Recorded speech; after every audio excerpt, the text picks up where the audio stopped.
Merci de prendre place. Merci d'être là. On a eu un écart assez important entre la dernière séance et celle-ci pour des raisons multiples, mais toutes assez impératives qui ont fait qu'on n'a pas pu se voir plus tôt. Et donc, on est très content de vous retrouver. Dans ce cycle qui avait donc démarré... Pardon? Ah oui. Alors la consigne, c'est d'éteindre vos portables si vous voulez bien, de les mettre sur une voie très silencieuse. Par chance, moi j'ai oublié le mien, donc comme ça je suis plus tranquille. C'est pas de moi que viendra le pépin aujourd'hui. Donc nous sommes ici dans une reprise d'un cycle que nous avons commencé donc en fin d'année dernière et qui porte sur la coopération.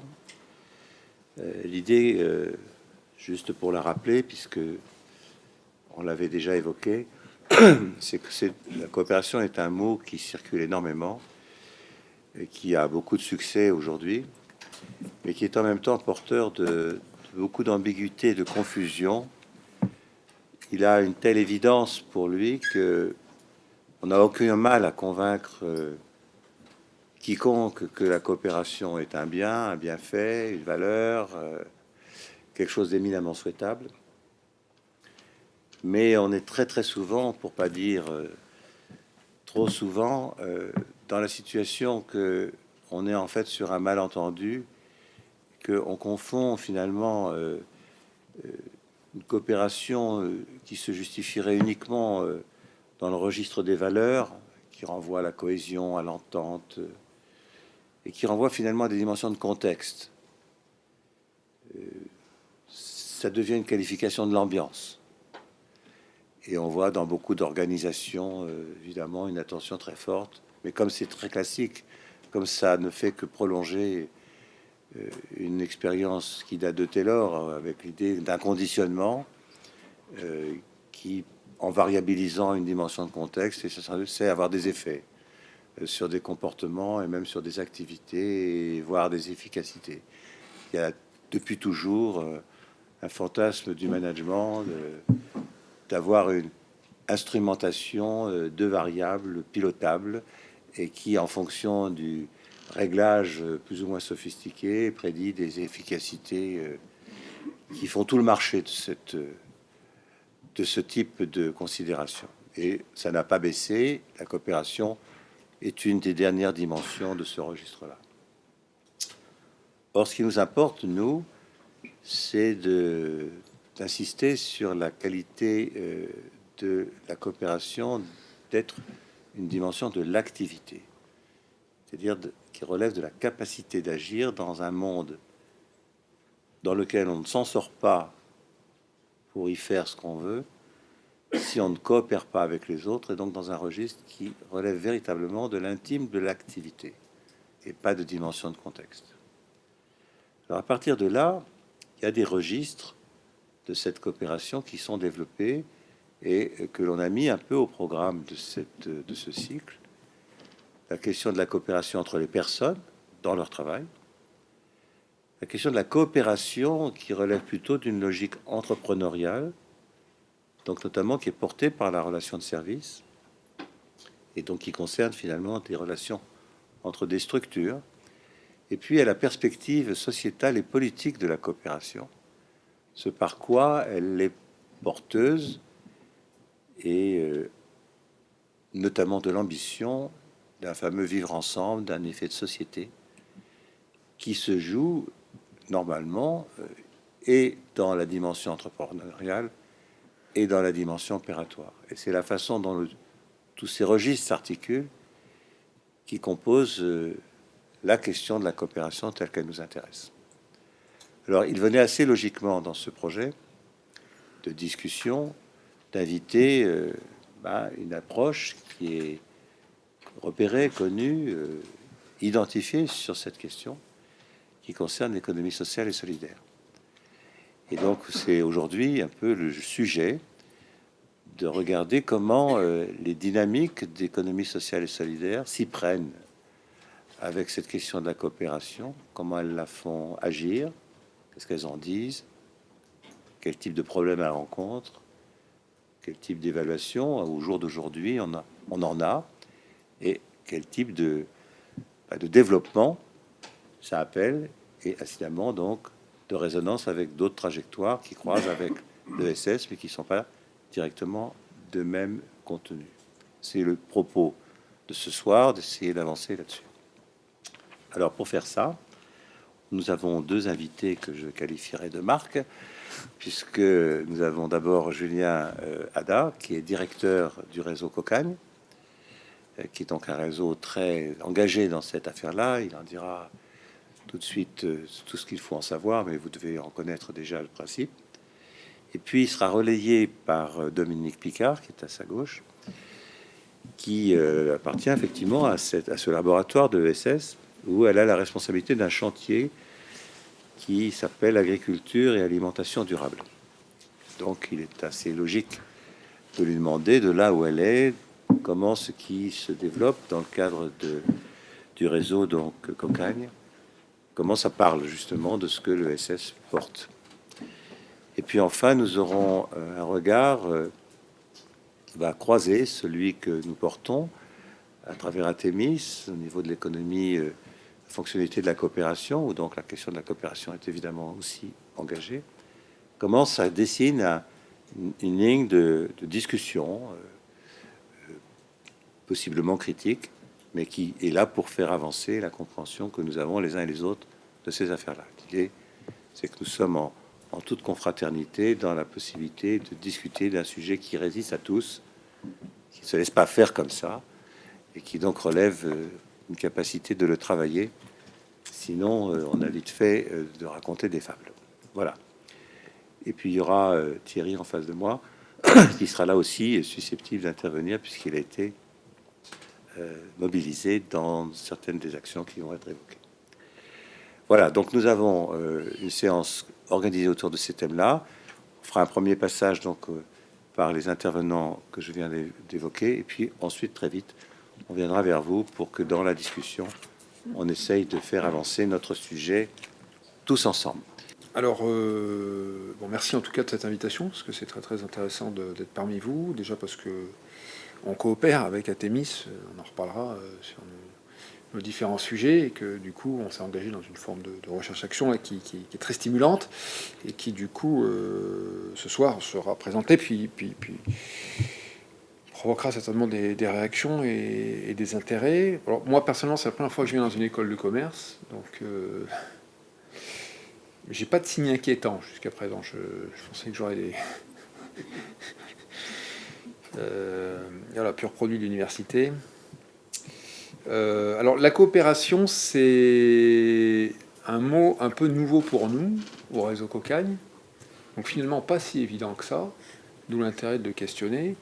On a une charte Cocagne qui définit nos valeurs et tout ça, et a priori le mot, la coopération n'apparaît que dans la dimension de transaction avec le secteur professionnel agricole. J'y viendrai, nos jardins doivent forcément coopérer avec le secteur agricole pour éviter tout simplement de le concurrencer. C'est à peu près pour ça qu'on doit coopérer. A priori, on verra que c'est beaucoup plus complexe que ça, mais le mot coopération figure là. J'ai pas l'impression que ce réseau se définit par l'enjeu de coopération, et pourtant il est central, donc c'est ça qui est intéressant d'en débattre avec vous. Je vais quand même revenir sur ce qu'est le réseau Cocagne et ce qu'est le secteur que je représente, parce que c'est quand même très spécifique et ça mérite d'être précisé. Donc l'origine du réseau Cocagne, enfin du jardin de Cocagne, elle est en Suisse. C'est un des fondateurs, sinon le fondateur du réseau, qui revenant de voyage en Suisse. Alors la Suisse, c'est pas très surprenant de faire un jardin d'insertion par le travail sur une inspiration suisse. On est quand même sur une éthique protestante assez... Il paraît même que quand on va à Genève, il y a un cimetière, et sur les tombes, il y a marqué le travail te sauvera.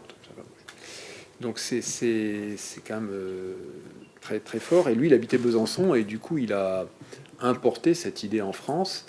Dans un moment particulier, c'est les années 70, et puis c'est le début de la crise économique, et c'est le début de l'insertion par l'activité économique. Alors pourquoi ? Parce que c'était un centre d'hébergement du public, ce qu'on appelle aujourd'hui de la rue, quoi. Qui, à l'époque, étaient des sortes de foyers de travailleurs, puisque Peugeot embauchait. Puis Peugeot embauche plus, et du coup, il se retrouve là, et il commence à bouillir, quoi. À raconter, il commence même à se taper dessus. Enfin, et là, il dit tout de suite, qu'est-ce qu'on fait, quoi. Mais lui, il se dit ça, mais plein d'autres se disent ça au même moment. Les travailleurs sociaux se disent, mais qu'est-ce qu'on fait, quoi. Et donc là, ils inventent un truc hors cadre, hors loi. Enfin, voilà, on va les faire travailler. C'est un peu bizarre comme affaire. Et du coup, il a eu cette intuition remarquable d'imaginer que un potager bio en 91, potager bio pouvait être intéressant comme activité. Alors une activité pratiquement, enfin, un peu extra-légale, hein. Payé, pas payé. Enfin, on était loin d'avoir un secteur institutionnalisé, quoi. Voilà pour l'histoire. Donc c'est quand même donner du travail à ceux qui n'en ont pas. Enfin, c'était un peu l'idée. Et du coup, penser que le rapport à la terre, et en particulier en l'absence de produits pesticides de synthèse, ça avait certainement une vertu thérapeutique, ce qui est une intuition remarquable. Parce qu'en effet, ça a une vertu thérapeutique. Et donc les personnes, encore des témoignages aujourd'hui, ont un passage particulier à travers le jardin, cette fois très exigeant. Et puis en même temps, il s'y passe quelque chose, quoi. Il s'y passe quelque chose parce qu'on a le temps d'avoir une saisonnalité, on voit pousser ce qu'on fait. Enfin, il y a quand même, on voit l'accomplissement de son travail. C'est très valorisant pour soi aussi, même si les personnes qui sont dans les jardins n'ont pas du tout l'intention de venir sur le support agricole. Mais il s'y passe quelque chose. Travailler la terre, travailler en équipe, produire des légumes. C'est ce jardin de Cocagne a inventé le système des paniers qui a été repris par les AMAP ensuite, voilà, avec le système d'adhérents et tout, une sorte de, moi je qualifie de un système commercial hors marché, puisqu'en fait, une fois on donne un prix aux adhérents et personne ne le conteste, c'est payé à l'avance. Enfin, tant qu'on est là-dessus, c'est plutôt intéressant. Ensuite, très vite, des gens sont venus me voir pour dire j'aimerais bien faire la même chose, qu'est-ce que vous fabriquez, etc. Donc il y a une forme de duplication. Alors on parle d'essaimage, donc de jardins qui se sont créés, toujours à partir du travail social, essentiellement du travail social dans ces périodes-là. Voilà, le réseau Cocagne a été créé en 2000, où déjà il regroupait plusieurs fondateurs, et donc a commencé à démultiplier le nombre de jardins. Alors dans une folle aventure d'un travail social et inscrit dans l'insertion par l'activité économique, pas toujours très regardant sur les conditions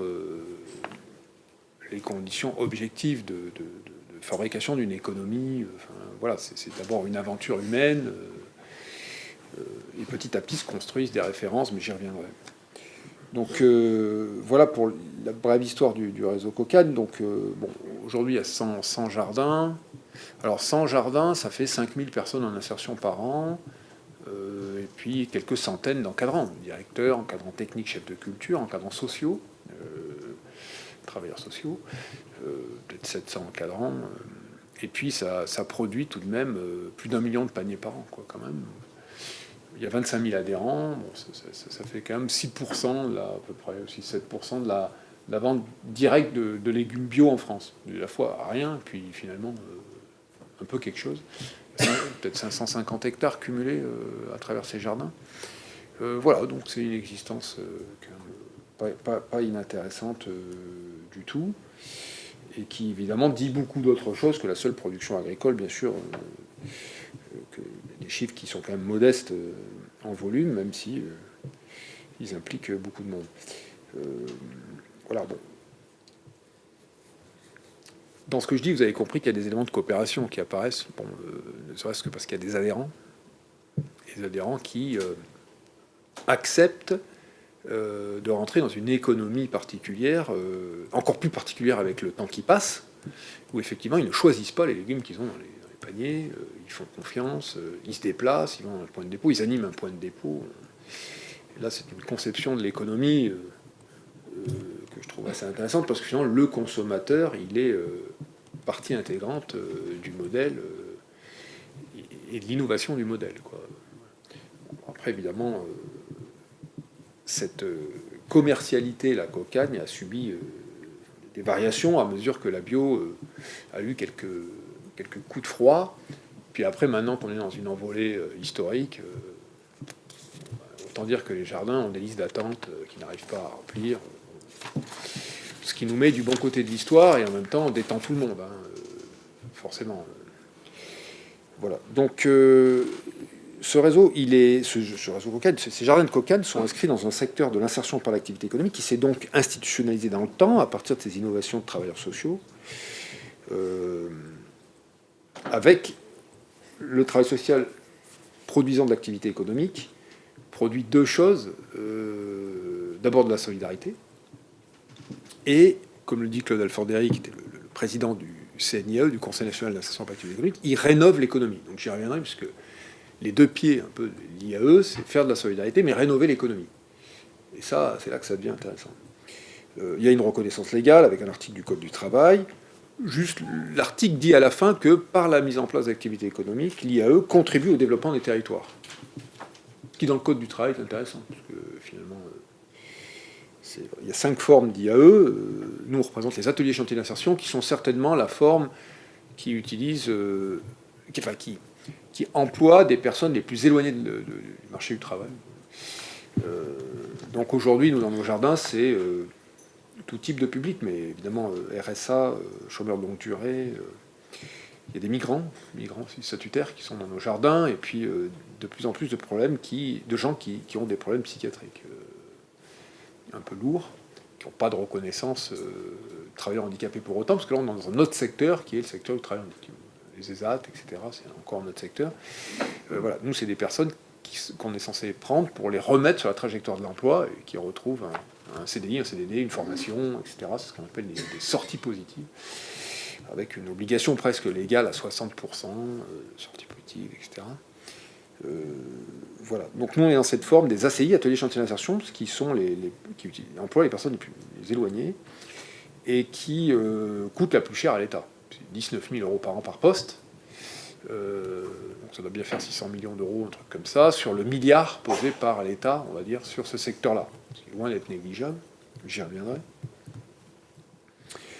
Voilà. L'IAE a, et ce n'est pas une surprise, a quand même été précurseur des métiers de la transition écologique, notamment les chantiers de la rénovation, de l'habitat écologique, la gestion des déchets, du réemploi et du réusage, le maraîchage bio, etc.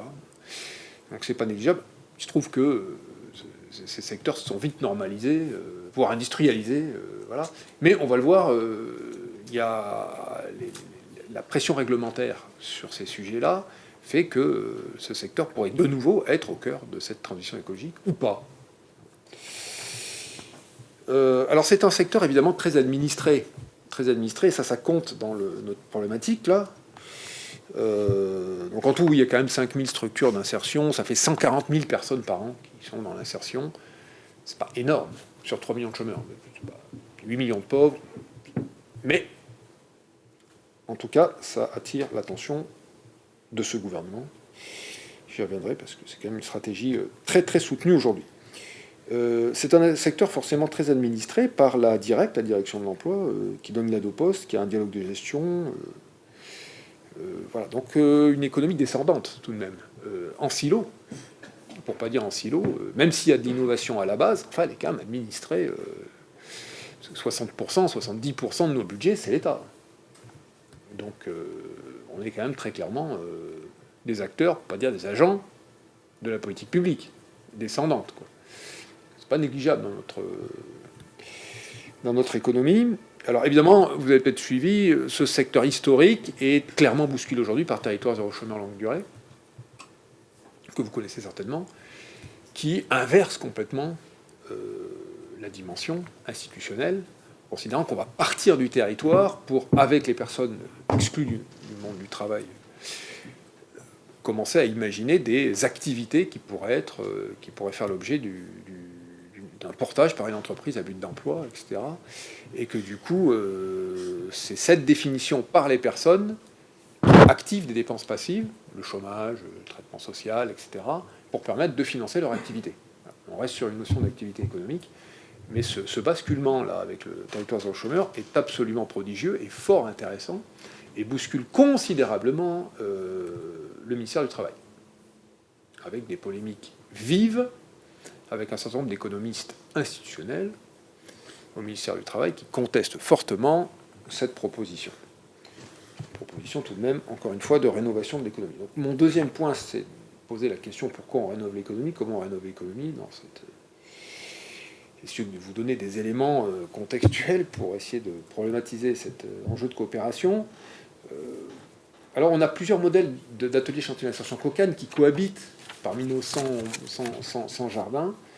On en a un certain nombre qui sont bien dans une économie administrée de l'IAE. Donc, leur boulot, leur métier, c'est d'avoir des gens qui sont envoyés par Pôle emploi, les intégrer au jardin, donc les recruter, ils les recrutent, et ensuite, 6 mois, 1 an, jusqu'à 2 ans, ils travaillent sur le jardin, ils produisent des légumes et ils sont intégrés à cette... voilà.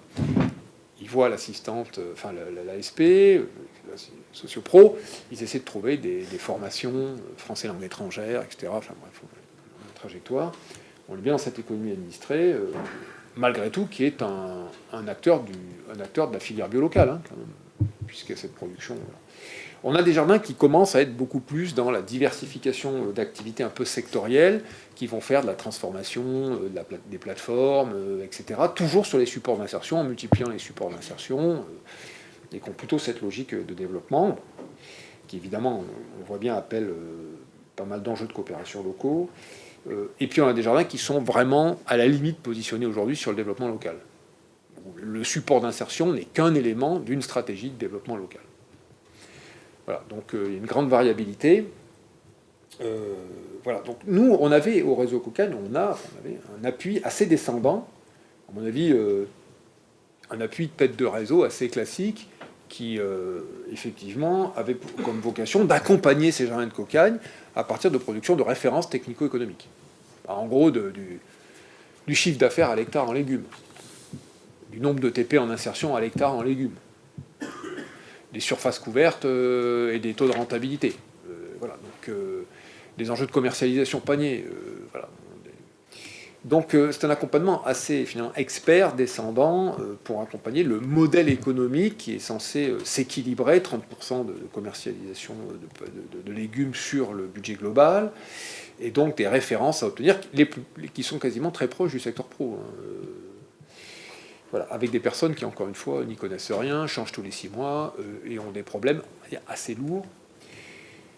Et notre objet, c'est bien de les accompagner sur ces problèmes-là. Voilà. Donc, tout ça change, et change parce que il y a une impulsion, très clairement, enfin, je vais le dire, des impasses structurelles de ce système-là, qui font que ça doit changer. Si ça doit changer par la recherche-action et par ces enjeux de coopération dont on va parler. Tout de même, ce secteur est toujours un peu dans la ligne de mire des politiques publiques. C'est la main gauche de l'État. Mais, alors l'IGAS avait sorti un rapport très agressif, quelques années. La Cour des comptes en a sorti un l'année dernière, remarquable, qui dit vraiment l'utilité du secteur, utilité avérée, et qui ne remet pas en cause l'investissement de l'État. Bien au contraire, qui souligne les fragilités structurelles du secteur, par le fait que ce sont des structures associatives la plupart du temps qui les portent, et qu'elles sont soumises elles-mêmes à des variabilités de financement, ou des mises en concurrence sur les financements, une déstructuration des financements et des modalités de relations contractuelles avec l'État et les pouvoirs publics, qui détériorent grandement leur travail. Et ça a des incidences très concrètes. En gros, un directeur passe 95% de son temps à chercher de l'argent.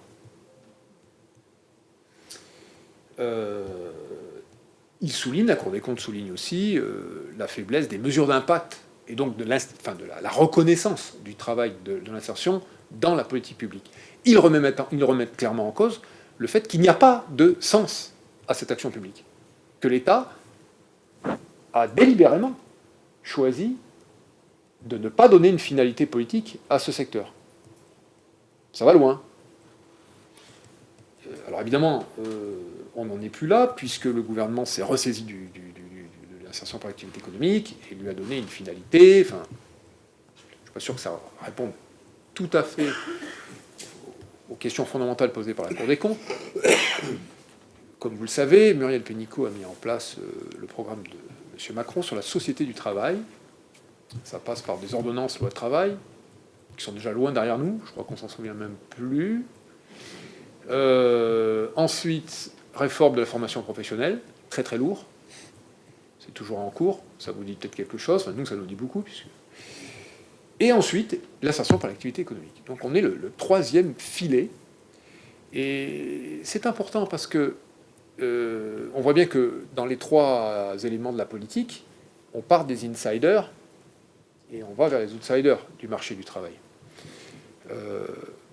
Madame Pénicaud, avant les Gilets jaunes, mais je m'en souviens très très bien, a lancé la démarche de concertation sur la réforme de l'IAE, c'est peut-être plusieurs mois avant, et a dit il y a dans ce pays un risque de révolte sociale avérée, avec des personnes exclues du monde du travail ou aux marges du monde du travail, etc., il y a un problème d'ordre public potentiel.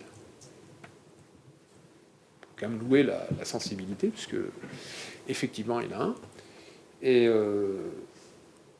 Et donc l'IAE représente ce filet qui dit qu'on doit accompagner les personnes les plus éloignées d'emploi, et finalement qu'on est au milieu de la rivière et que ce plan a l'ambition de les emmener jusqu'au bout, en les dotant d'une capacité de formation, de qualification, etc., travailler des sorties avec les branches professionnelles, etc. Vous voyez qu'on est quand même sur des enjeux lourds, très très lourds, et que si le gouvernement échoue à donner la possibilité aux gens qui sont exclus de penser qu'ils peuvent retourner dans le monde du travail, on a une coupure définitive, et qui, évidemment, dans la tête du gouvernement, alimente, voire même légitime, un basculement de régime politique.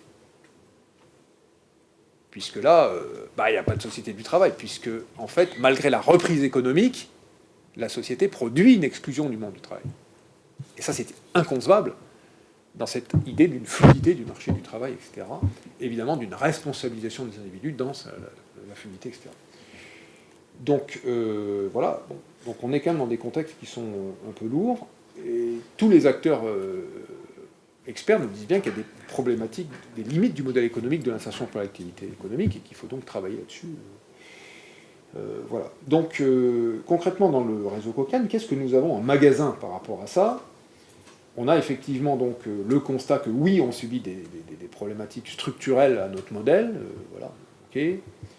Sous-financement des investissements, déficit structurel, etc., surtravail, etc. Voilà. Par ailleurs, il y a quand même des jardins, souvent d'ailleurs, qui se sont démenés pour inventer quelque chose d'autre, quoi, et qui ont commencé depuis longtemps à réfléchir à une autre forme d'économie. Donc tout de même, on ne part pas de rien. Alors, des gens qui font les choses sans les théoriser, hein, sans les conscientiser tout à fait, par rapport aux impacts que ça peut avoir sur la façon de considérer l'économie. Alors il y a notre président, alors je parle toujours de notre président, parce que je suis extrêmement corporate comme garçon, mais je ne le cite pas par hasard, parce qu'il est PTCE. Voilà, on a un PTCE, projet territoire de coopération économique, dans le réseau Cocane, c'est l'écopole alimentaire d'Odoric, on est dans le Calaisis, bon, tout à fait dans le nord de la France, et il y a là, c'est pas par hasard, vis-à-vis de son parcours politique et professionnel, il y a la construction d'un PTCE. Et donc c'est le seul jardin qui se reconnaît dans une dimension labellisée coopération économique. Et qu'est-ce que ça veut dire? Ça veut dire qu'il y a une plateforme de collecte de produits bio, et donc de coopération avec le secteur pro d'une manière économiquement institutionnalisée, à travers une structure juridique, fiscalisée, etc. Donc c'est pas je te prends 3 carottes de patates, etc., au cul du camion, comme c'est souvent. Non, là c'est vraiment centrale d'achat, quoi. Et puis redistribution, projet de redistribution, etc. Il a fait depuis bien d'autres choses, j'y reviendrai. Un peu plus loin, il y avait des jardins qui ont travaillé justement des logiques de plateforme servicielle pour le secteur pro, et qui donc ont construit des entreprises d'insertion, donc c'est les gens un peu moins éloignés d'emploi, et tout simplement ce qu'ils font eux, c'est ils mettent des paniers, ils fabriquent des paniers à partir des produits des organisations de producteurs. Donc, il y a ça du côté de Nantes, du côté de Blois, etc. Bon, ça fait quand même 20 000 paniers qui arrivent à Paris chaque semaine. Hein. Et donc à Blois, par exemple, ils en mettent 4 000 en panier chaque semaine. Donc ça tourne, quoi. Ça tourne. Et alors là, par contre, on est dans des trucs fort intéressants. On a fait un séminaire il n'y a pas longtemps d'ailleurs avec BioLoire Océan, qui est une structure de 140 maraîchers, et qui a créé vraiment ces paniers solidaires avec le secteur, et qui est elle-même dans une réflexion permanente sur son intelligence économique. Qu'est-ce qu'il fabrique dans ce coin-là? Qu'est-ce que c'est que ce machin? Du point de vue du positionnement social, économique et politique du paysan. Qu'est-ce que c'est que se mettre ensemble? Et pourquoi on s'associerait avec une entreprise d'insertion pour faire ensemble une économie de panier? C'est tout à fait remarquable. Ils sont d'ailleurs accompagnés par des chercheurs, par différents chercheurs et labos. Ils créent un label eux-mêmes fortement influencé par l'économie sociale et solidaire, avec des dimensions d'équitabilité, etc., avec des démarches techniques en bio, que je ne vais pas détailler ici, mais qui sont quand même très pointues. Et leur organisation professionnelle n'est pas un metteur en marché, mais est vraiment un construit pour penser la forme de l'économie qu'ils produisent. C'est pas du tout évident pour des gens qui cherchent avant tout à stabiliser leurs débouchés, leurs prix, etc. Et ils le font avec nous. Ils réfléchissent avec nous. Et là, on se rend très vite compte qu'on a une économie qui fonctionne rudement bien et qui est incroyable parce que finalement, elle permet d'associer ces personnes très éloignées de l'emploi sur une filière dans laquelle ils vont être un acteur majeur et dans lequel on ne crée pas finalement de chaîne de valeur au sens concurrentiel du terme. C'est-à-dire que la prestation qui est faite pour les producteurs n'est pas captive de la valeur. Ce qui nous intéresse, nous, c'est développer du support d'insertion. Pas de faire de la marge. Alors, évidemment, il y a une rentabilité minimale, etc., mais elle est systématiquement mise en débat, ou je devrais dire, devrait être systématiquement mise en débat avec les organisations de producteurs. Voilà. 4 ou 5 structures chez nous qui font ça. Il est évident qu'aujourd'hui, ça prend une coloration, une actualité nouvelle. Nouvelle, parce qu'il y a un réseau de plateformes paysannes, bio, etc., qui se rapprochent de nous et qui viennent de redécouvrir cette fonctionnalité et qui juste se disent, mais c'est pas croyable. Quoi. Comment ça se fait que vous avez inventé un truc pareil? Quoi. Vous êtes aujourd'hui, finalement, notre solution. Quoi. Vous êtes notre solution. Parce que sur la logistique du dernier kilomètre, etc., vous allez pouvoir faire des choses que notre système économique à nous ne permet pas. Donc, finalement, mais tout ça se fait, encore une fois, depuis 20 ans, sans être réfléchi, vaguement perçu par quelques chercheurs, etc., mais enfin pas trop, hein, c'est quand même... Moi, je trouve qu'on est dans une économie d'agencement marchand et non marchand, là, absolument remarquable, hors marché, ça pourrait se discuter, etc. C'est hyper fin, hyper innovant, incroyablement intelligent. En tout cas, moi, je suis fan. Voilà, donc du coup on en arrive... voilà, donc ça c'est tout ce qu'on fait, sans le savoir. Mais vous voyez, ça peut paraître assez évident de dire, voilà, il y a des choses qui s'agencent comme ça, mais on continue d'en parler, d'expliquer ce qu'on fait, on fait des schémas, on modélise, mais que ce soit au ministère de l'Agriculture, le ministère du Travail, le ministère du Chemin, les organisations professionnelles, ils ne comprennent pas. Enfin, ils visualisent, mais ils ne comprennent pas. Donc là, c'est-à-dire qu'il se passe quelque chose qui est hors de la considération cognitive de l'économie telle qu'elle est. Enfin, il y a vraiment quelque chose, on ne rentre pas, on ne voit pas, on ne comprend pas. C'est là que ça devient intéressant. Voilà. Du coup, on s'est dit, c'est formidable tous ces trucs, mais si c'est aussi formidable que ça, et en même temps aussi compliqué que ça à faire, voire douloureux, est-ce qu'on ne ferait pas mieux de se faire accompagner, comme on dit, d'aller voir quelqu'un pour en parler et du coup essayer d'objectiver un peu qu'est-ce qu'on fabrique, pourquoi c'est si difficile de comprendre ça, et qu'est-ce qu'on en tire comme conséquence. Donc on a commencé un travail avec Atemis. Alors on l'a commencé aussi parce que notre président Dominique Hess a travaillé avec Atemis, et donc a dit c'est intéressant ce qu'ils font, parce que chaque fois que je discute, que je présente ce que je fais, il m'explique les choses, et il dit ah oui, c'est ça. Ah oui, c'est le bon mot. Ah oui, c'est ça que je fais. C'est ça que je fais. Voilà. Donc une sorte de miroir comme ça, réfléchissant, qui était fort utile. Et du coup, Dominique a invité Christian à notre forum qui s'appelait C'est quoi ce travail? Un forum à l'abbaye de Fontevraud, quand même 300 personnes du réseau. Puis Christian a pris la parole et a parlé de ce sujet de la reconnaissance du travail réel. Et là, j'avoue que c'est saisissant parce que autant c'était un peu bruyant, autant on entendait voler une mouche dans la salle, voire des déglutissements de gorge, voire quelques larmes. Et là, on sentait que ouh là là, ça parlait là. Là, c'était. Et tout le monde écoutait, en se disant, si, hein, il parle de moi là, il est en train de parler de moi. Voilà. Donc ça soulevait un vrai sujet qui était, on a bien un travail prescrit, on a compris, on produit du légume, machin, etc. Mais c'est pas vraiment ce qu'on fait. Et ce qu'on fait n'est pas vraiment compris, ni reconnu, ni valorisé, ni entendu. Et c'est bien ça le sujet. Et alors évidemment, nous, ça résonne fortement, et là je me resitue sur la question de la structure, parce que nous, on appuyait sur le fait que la coopération intermétier, le CA, le directeur, l'encadrant technique, chef de culture, l'encadrant socio-pro, les publics en insertion, tout ça devait être aligné, s'articuler. Hein. C'est-à-dire qu'en fait, si le directeur n'était pas bien avec le chef de culture, il ne pouvait pas comprendre qu'il fallait une serre de 5000 m², puis le mini-tracteur, s'il ne faisait pas ça au CA, il n'y avait pas le financement, donc derrière ça merdait. Enfin, alignement stratégique, moyens, ressources, efficacité, rentabilité. Quoi. Voilà. Non, mais c'est ça notre modèle, c'est ça notre métier, d'appuyer en disant, en fait, voilà, et on croit qu'on travaille la gouvernance comme ça, en disant, mais il faut vraiment s'aligner, parce que là, vous n'entendez pas les besoins, il faut atteindre des références technico-économiques, etc. C'est ça notre modèle. Hein, voilà. Et là, on se rend compte, en fait, que, on peut gueuler tous les alignements qu'on veut, envoyer des notes d'audit, des prescriptions techniques, une fois notre audit passé, derrière, si, il y en a bien un de temps en temps qui suit, bon, et ça marche, quand même. Voilà. Mais c'est pas ça le sujet. Voilà, c'est pas ça le sujet.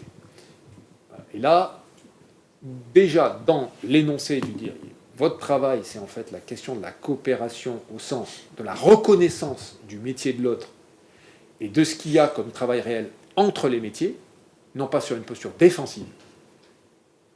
Je veux mon tracteur, ça coûte trop cher. Ils sont où les ouvriers? Je veux les mettre en formation. Non, il faut qu'ils soient sur les planches. Enfin, on passe à autre chose, effectivement, qui est arriver à reconnaître cette chose finalement non vue, informe du travail réel au sein d'une structure d'insertion, etc.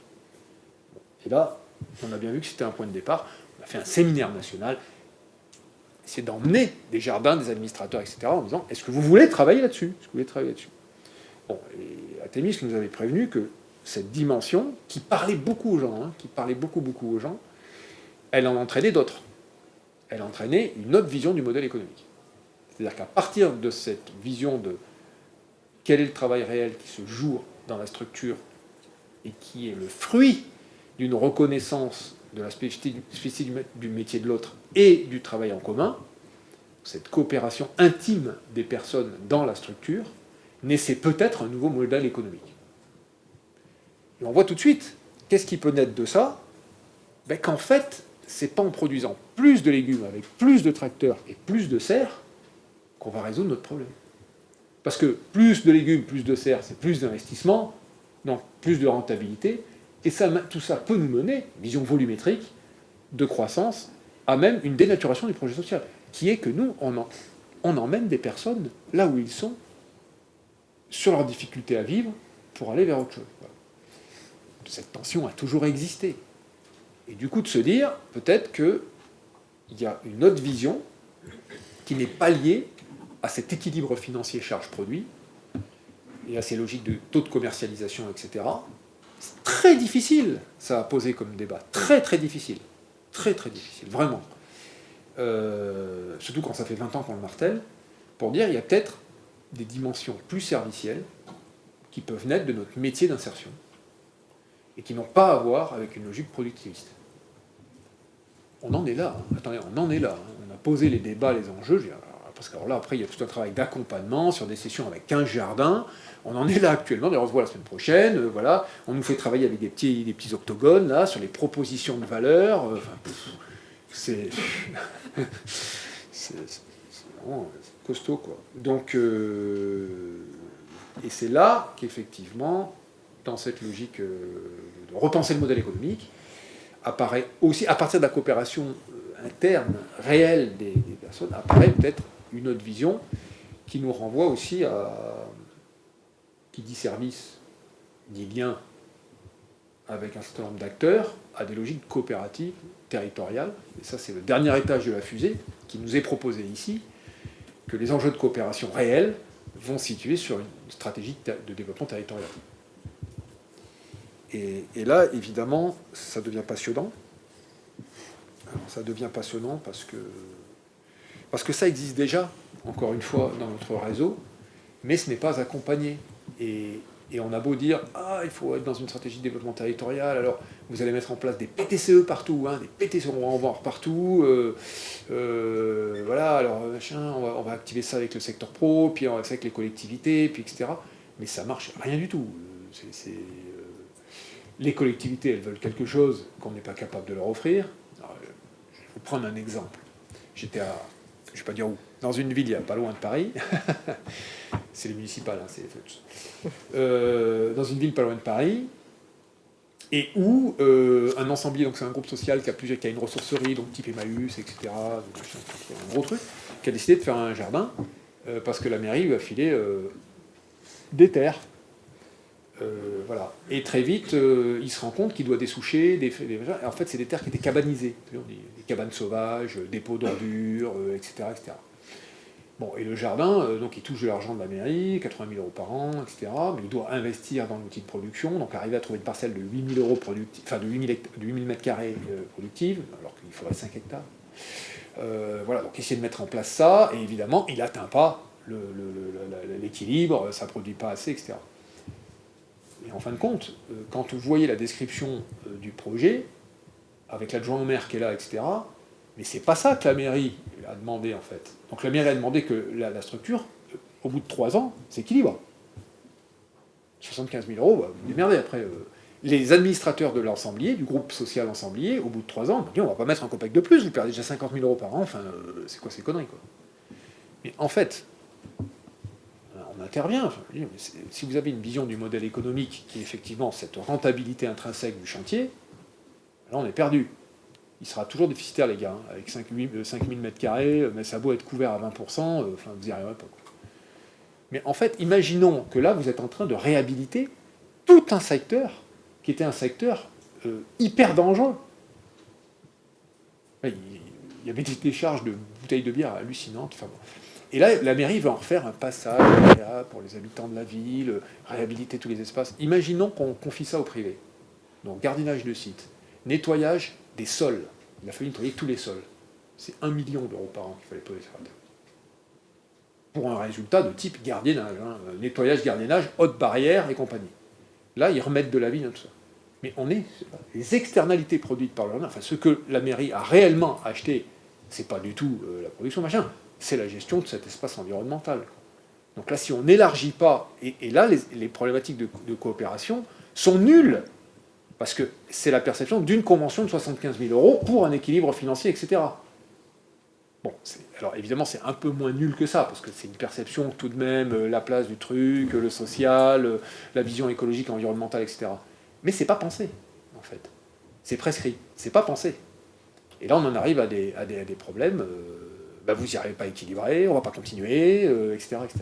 Il faut complètement prendre de la hauteur, repenser, et repenser complètement le cadre coopératif entre les pouvoirs publics, les habitants, la structure d'insertion, etc., sur un modèle beaucoup plus étendu, qui comprenne vraiment qu'est-ce que produit la structure, en fait, sur son espace. Voilà.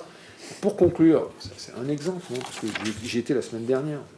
Je peux vous dire qu'aujourd'hui, on commence à voir apparaître nous, des projets territoriaux de jardins là, qui sont mais incroyables, mais absolument incroyables. À des échelles quasi infradépartementales ou semi-départementales, etc., qui pensent vraiment que, et ça j'en arrive à la conclusion, que cette transition, en fait, cette économie qu'on veut et qu'il faudrait, c'est celle qui part des personnes les plus exclues, quoi. Vraiment.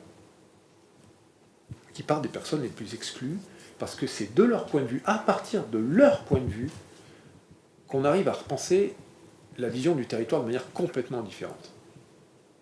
J'ai cet exemple en tête du côté du centre. dans une région finalement complètement reconfigurée par l'autoroute, qui désertifie les campagnes, qui fait des remembrements agricoles, et qui fait ces grands déserts ruraux que vous connaissez, etc., entre autres, hein, je dis l'autoroute entre autres, d'arriver à se situer du point de vue des personnes qui sont complètement déstructurées dans ces paysages, etc., c'est commencer à restructurer une économie de dentelle où ils vont être porteurs de mini-activités économiques, toutes mises en relation les unes avec les autres. Ça peut être des ruches, du potager, ça peut être des systèmes logistiques, ça va être une maison des semences, une maison de l'alimentation, des dimensions éducatives, etc., qui vont mailler l'entièreté du territoire avec des tiers-lieux sur lesquels les acteurs vont se retrouver, une roseraie, enfin, des magasins de producteurs, du lien avec les producteurs. Voilà. Et tout ça, aujourd'hui, c'est finalement une construction politique. C'est véritablement une construction politique. Et je revois cette vision où le directeur du jardin présente ça à une grande fondation qui est par ailleurs liée à un grand groupe économique. Et quand il explique tout ça, la fondation dit mais tout ça c'est politique ce que vous faites là. Mais nous on n'a pas signé pour ça. Enfin je veux dire c'est pas. Et puis dans toute société, on le sait, il y a 10% de gens qui ne s'incluront jamais. C'est comme ça. Et il a fallu que le responsable de la grande entreprise dise non, je le connais bien, c'est un vrai entrepreneur, bon, c'est pas un beatnik. Ce qu'il fait, c'est vraiment puissant. Et j'ai jamais vu ça en 20 ans de fondation, etc., comme projet. Voilà. Donc, ce n'est pas évidemment gratuit. C'est bien parce que d'un côté, quelque part, on produit des externalités négatives, qu'on va mettre de l'insertion pour essayer de reconstruire des externalités positives. Évidemment, la disproportion de moyens est considérable, mais c'est réellement politique ce qu'on fait. Et peut-être qu'on arrive à... Il serait nécessaire aujourd'hui d'arriver jusqu'au dernier étage de la fusée, ou peut-être la planète où on va arriver, c'est de se dire, finalement, on a une proposition politique sociétale. Et peut-être qu'elle est d'ampleur considérable. Peut-être qu'en partant des exclus aujourd'hui, comme on est nous engagés, on peut repenser complètement le système alimentaire. Complètement les systèmes alimentaires, qui ne sont pas autonomes. Paris, c'est bouclé en 24 heures, et ça nous dit quelque chose par les temps qui courent. On peut repenser complètement les bâtiments dans ce pays. Complètement. La ville de Bordeaux, par exemple, me disait l'adjointe du maire, en 2050, il y a plus de la moitié des bâtiments qui ne résistent pas. Et qui habite ces bâtiments ? Voilà. Ne résistent pas. Ils brûlent. Ils ne peuvent pas tenir dedans, ils n'habitent pas dedans. C'est pas possible d'habiter dedans. En 2050, c'est le climat de Séville qui est lui-même le climat du Maroc aujourd'hui. Donc c'est pas possible. Voilà. C'est toutes les villes de France qui sont concernées par ça. La gestion des déchets est un enjeu majeur. Il y a plusieurs directives européennes qui tombent aujourd'hui et qui posent la question au gouvernement, quel type d'économie allez-vous mettre en place pour cette économie circulaire qu'on appelle de nos voeux. Alors, soit c'est un grand groupe industrialisé, soit c'est cette nouvelle construction politique d'une économie de territoire. Voilà. C'est ça pour nous l'économie sociale et solidaire en acte. Je n'ai pas parlé de statut, je n'ai pas parlé d'idéologie, etc. C'est vraiment des gens qui font ça. Je n'ai pas explicité les enjeux de coopération, mais je crois qu'ils sont quand même assez visibles en filigrane du truc. Merci. Merci beaucoup. Merci. Merci Julien.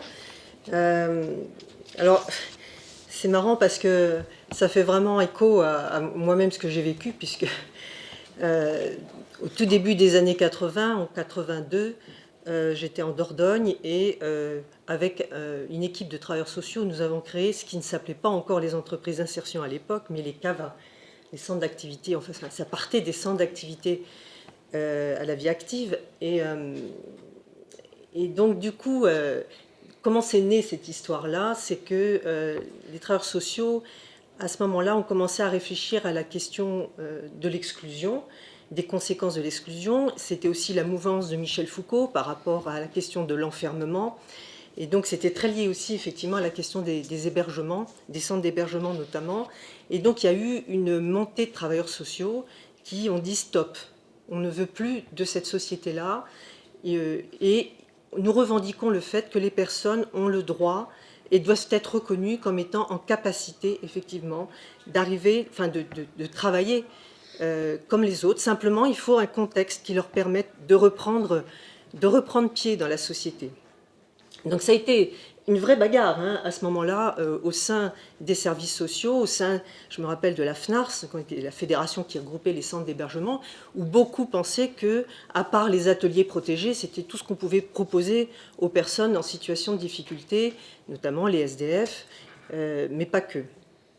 Et il y a eu un petit noyau comme ça de précurseurs, de travailleurs sociaux, qui a commencé, je pense au GAR, par exemple, le groupement d'action et de recherche sur l'exclusion à Besançon, avec Gauthier. Nous, c'était l'APAR, c'était l'association périgourdine d'action et de recherche sur l'exclusion. Donc c'était bien cette idée qu'il fallait travailler sur la question de l'exclusion. Ce n'était pas simplement un nouveau produit social qu'il fallait faire, mais c'était vraiment lutter contre l'exclusion. Et donc, je me retrouve bien dans ce que tu dis, dans le fait qu'à la base, c'était un renouveau du travail social. C'était le fait de dire on n'est pas là simplement pour panser les plaies, on est là pour proposer autre chose, et notamment en termes d'émancipation aux personnes qui sont en situation de difficulté. Donc il y a eu un mouvement comme ça qui a donné lieu ensuite, effectivement, dans les années 85, d'abord entreprises intermédiaires, en 86, entreprises d'insertion. Mais il y a eu un glissement à ce moment-là. C'est-à-dire que petit à petit, c'est plus justement le ministère du Travail social qui a pris en charge. Nous, on était tous rémunérés par le travail social. On était même y compris les chefs de chantier. C'est le ministère du Travail qui a pris ça. C'était Martine Aubry à l'époque.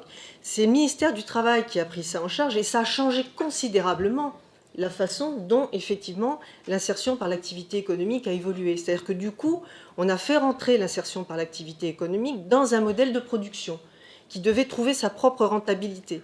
Et ça change complètement le regard, c'est-à-dire qu'on était plus, du coup, à la recherche. C'était une entreprise qui devait trouver son modèle économique, du coup, qui a éliminé, de fait, les entreprises d'insertion ont éliminé ceux qui étaient les moins employables, de fait. Donc, du coup, on a créé les associations intermédiaires, puis les chantiers d'insertion. Enfin, voilà, il y a eu une déclinaison petit à petit, au fur et à mesure que les populations en difficulté ne répondaient plus aux critères de productivité qu'il fallait avoir, un minima pour être dans les entreprises d'insertion. On créait autre chose où on pouvait reprendre les gens. Et voilà, et comme tu disais, on est finalement, qui sommes ceux qui pouvaient prendre les catégories sociales les plus en difficulté, notamment pas mal les SDF, etc. Donc je me souviens très bien de Jean-Guy Henkel venant nous parler de l'émergence des jardins de Cocagne à l'époque, au sein de la FNARS d'ailleurs. Et c'était vraiment un mouvement complètement... qui a complètement basculé dans autre chose, quoi, je veux dire, l'insertion par l'activité économique. Donc ça, c'est important de se remémorer ça, parce que ça partait quand même au départ d'un mouvement qui se voulait émancipateur pour les personnes qui étaient employées. Et moi, je me souviens qu'en dehors du fait qu'on développait des activités de second œuvre de bâtiment, par exemple, qui était assez courant à l'époque, il y avait aussi, on avait toute une action aussi de citoyenneté vis-à-vis des personnes. C'est-à-dire qu'on leur disait, c'est vous devez revendiquer vos droits. Vous êtes des citoyens comme les autres et vous devez revendiquer vos droits. Et donc on les aidait à travailler aussi sur ces questions et à se positionner en tant que citoyens. Et c'est vrai que ça, ce sont des dimensions qui ont été évidemment perdues ensuite par le fait même que l'insertion par l'activité économique a pris un autre envol, un autre regard, bon, et qui fait qu'on est passé du travail social à finalement des entreprises. Voilà. Et ça change, mais des entreprises du coup qui se sont enfermées, qui n'ont plus été dans une réflexion sur ce qu'elles produisaient, et notamment sur qu'est-ce que ça produisait comme lutte contre l'exclusion, par exemple. Et elles n'étaient plus dans ce sentiment, dans cette réflexion-là, de dire avant tout, tu l'as dit et c'est très vrai, avant tout, c'était des outils de travail. L'entreprise d'insertion était un outil de travail pour l'insertion. C'était ça avant tout. Et c'était sûrement pas un outil de travail qui devait trouver sa rentabilité en tant que tel. Donc ça, je trouve très intéressant qu'aujourd'hui la réflexion revienne en se disant mais au bout du compte, on produit ce qu'on produit, pourquoi ? À quoi ça sert ce qu'on fait? Et si ça ne sert pas effectivement à redonner de l'émancipation aux personnes, à les aider à retrouver leur dignité, notamment par le travail, puisqu'on était très convaincus qu'effectivement le travail était un facteur d'insertion, était un facteur de reconnaissance, était un facteur effectivement d'autonomisation des personnes. Donc si on n'arrive plus à produire ça parce qu'il faut qu'on réponde à des tas d'autres critères qui nous prennent tout notre temps et on réfléchit plus à ce que nous produisons en tant que travailleurs sociaux, enfin en tout cas ce que devrait être encore du travail social, eh bien on perd effectivement la finalité de ce qu'on fait. Et du coup on perd du sens, on perd le sens de ce qu'on fait. Et je trouve que c'est très intéressant aujourd'hui, et moi je trouve que du côté des jardins de Cocagne, en tout cas toute cette réflexion qui est très présente, qui se réinterroge sur le but de ce qu'elle fait, la finalité de ce qu'elle fait, est extrêmement important parce que là, on retrouve effectivement le cœur de ce que devrait être l'insertion par l'activité économique. Donc ça, c'est vraiment intéressant. La dimension supplémentaire aujourd'hui, je trouve, alors qui existait moins à l'époque, là où je parlais des débuts des années 80, c'est effectivement la dimension territoriale. Aujourd'hui, on voit de plus en plus, et là on voit effectivement par rapport à la question de la coopération, la coopération, effectivement, elle se réfléchit de plus en plus au niveau du territoire. C'est-à-dire, et on voit bien qu'il y a des émergences de dynamiques collectives dans les territoires qui sont tout à fait intéressantes. Alors, il y a, je pense notamment au niveau du labo, il y a eu une visite autour de 18 territoires qui développent des dimensions comme ça de coopération dans les territoires qui sont tout à fait intéressantes et qui peuvent partir de différents... Il y a des PTCE, bien sûr, mais il peut y avoir les startups de territoire, il peut y avoir... même au niveau des projets alimentaires territoriaux, il peut y avoir certains projets alimentaires territoriaux ont cette dimension-là, et donc sont dans l'idée effectivement de développer ces coopérations au niveau des territoires. Je trouve que ça, c'est vrai que c'est une dimension importante, que ce qui est produit, par exemple, si on parle de l'insertion par l'activité économique, n'est pas tout seul comme ça, n'émerge pas tout seul, il est bien inscrit dans un territoire. Et de toute façon, c'est vrai que les personnes qui sont en insertion, par exemple, c'est, comme tu disais, c'est un passage. Donc il faut qu'après, elles puissent s'inscrire aussi dans le territoire dans lequel elle va vivre. Et puis, je suis complètement d'accord que le territoire zéro chômeur de longue durée, ça c'est vraiment, pour moi ça a été, quand j'ai vu ça, je me suis dit là on repart de l'essentiel, on repart des gens, c'est-à-dire que oui, on considère que chaque être humain a des capacités, pas forcément productives au sens où on l'entend, mais elle a des capacités de richesse à produire dans un territoire. C'est-à-dire on doit pouvoir considérer que chaque individu a quelque chose à apporter dans son territoire. Et on part de ce qu'elle sait faire, parce que tout le monde sait faire quelque chose. Et ça, c'est une vraie... Je trouve que c'est vraiment la démarche qu'il faut adopter si on veut vraiment lutter contre l'exclusion aujourd'hui. C'est-à-dire, on part de ce que savent faire les gens, de ce qu'ils savent proposer, et Dieu sait s'ils ont des richesses à développer. Donc ça, c'est vraiment quelque chose d'important, et il faut espérer, parce que ça bouscule beaucoup, parce que c'est pas simple, il faut espérer quand même que le mouvement se développe et qu'il puisse apporter cette interrogation au sein de notre société, qui est de dire, mais qu'est-ce que c'est que la richesse, finalement ? Qu'est-ce que ça veut dire, la richesse, une production de richesse ? Ce n'est pas simplement une production économique, c'est bien autre chose. Et c'est tout effectivement, ce qui est réfléchi au niveau de l'économie, de la fonctionnalité et de la coopération aussi, c'est réinterroger ce que c'est que cette richesse produite, réinterroger le sens de la coopération, réinterroger donc ce qui est le travail réel, au sens que ce n'est pas simplement une production matérielle, mais c'est bien autre chose, surtout quand on est en coopération les uns avec les autres. Donc là, il y a effectivement une richesse collective qui est produite et qui va bien au-delà effectivement du produit. Donc c'est toute cette démarche-là, toute cette dynamique qui est extrêmement intéressante, qui, je trouve, réinterroge aussi dans son histoire l'économie sociale et solidaire. Et je revoyais un texte dernièrement qui resituait comment le terme même d'économie sociale à l'époque, il n'y avait pas encore et solidaire, donc dans les années fin 70, début 80, est réapparu. Et il est réapparu au sein du PSU. Donc c'est intéressant, parce que ça veut dire qu'il y avait bien ce lien aussi, que la coopération et le mouvement de l'économie sociale, donc le terme même d'économie sociale est réapparu à ce moment-là, pour redéfinir ces nouvelles formes d'entreprise qui étaient associatives, mutuelles, coopératives, et qui prônaient quoi? Qui prônaient effectivement l'encapacitation des gens, et notamment des ouvriers, si on parle des SCOP, à produire pour eux-mêmes, par eux-mêmes, à créer leur structure, et donc, effectivement, avec des formes de gouvernance qui faisaient qu'on était en rupture avec le modèle capitaliste. Et donc, cette économie sociale est réapparue comme étant, effectivement, un modèle qui était à côté du modèle étatique et à côté du modèle capitaliste. C'est ce qu'on a appelé longtemps le tiers secteur. Bon. Mais en fait, c'est le modèle de l'économie sociale, c'est ce qui se veut effectivement comme étant un modèle d'entreprise qui est l'appropriation des personnes qui s'en saisissent. Et c'est ça qui est important. Et donc on pourrait penser par exemple que les entreprises d'insertion, moi à un moment donné, c'est ce que j'avais pensé, je pense qu'elles se transformeraient par exemple, et certaines je crois le font, en sociétés coopératives d'intérêt collectif. C'est très intéressant parce qu'à l'intérieur même de la gouvernance, vous avez des formes de coopération, de fait institutionnalisées certes, mais qui existent, et qui permettent, au-delà des entreprises, enfin au-delà de ceux qui agissent au sein de l'entreprise, d'agréger d'autres acteurs. Donc on voit bien la richesse aussi de ce que peut produire l'économie sociale en son sein, quand elle réfléchit en forme d'émancipation collective et de richesse collective. Et donc je trouve que c'est cette démarche-là qu'il faut promouvoir aujourd'hui.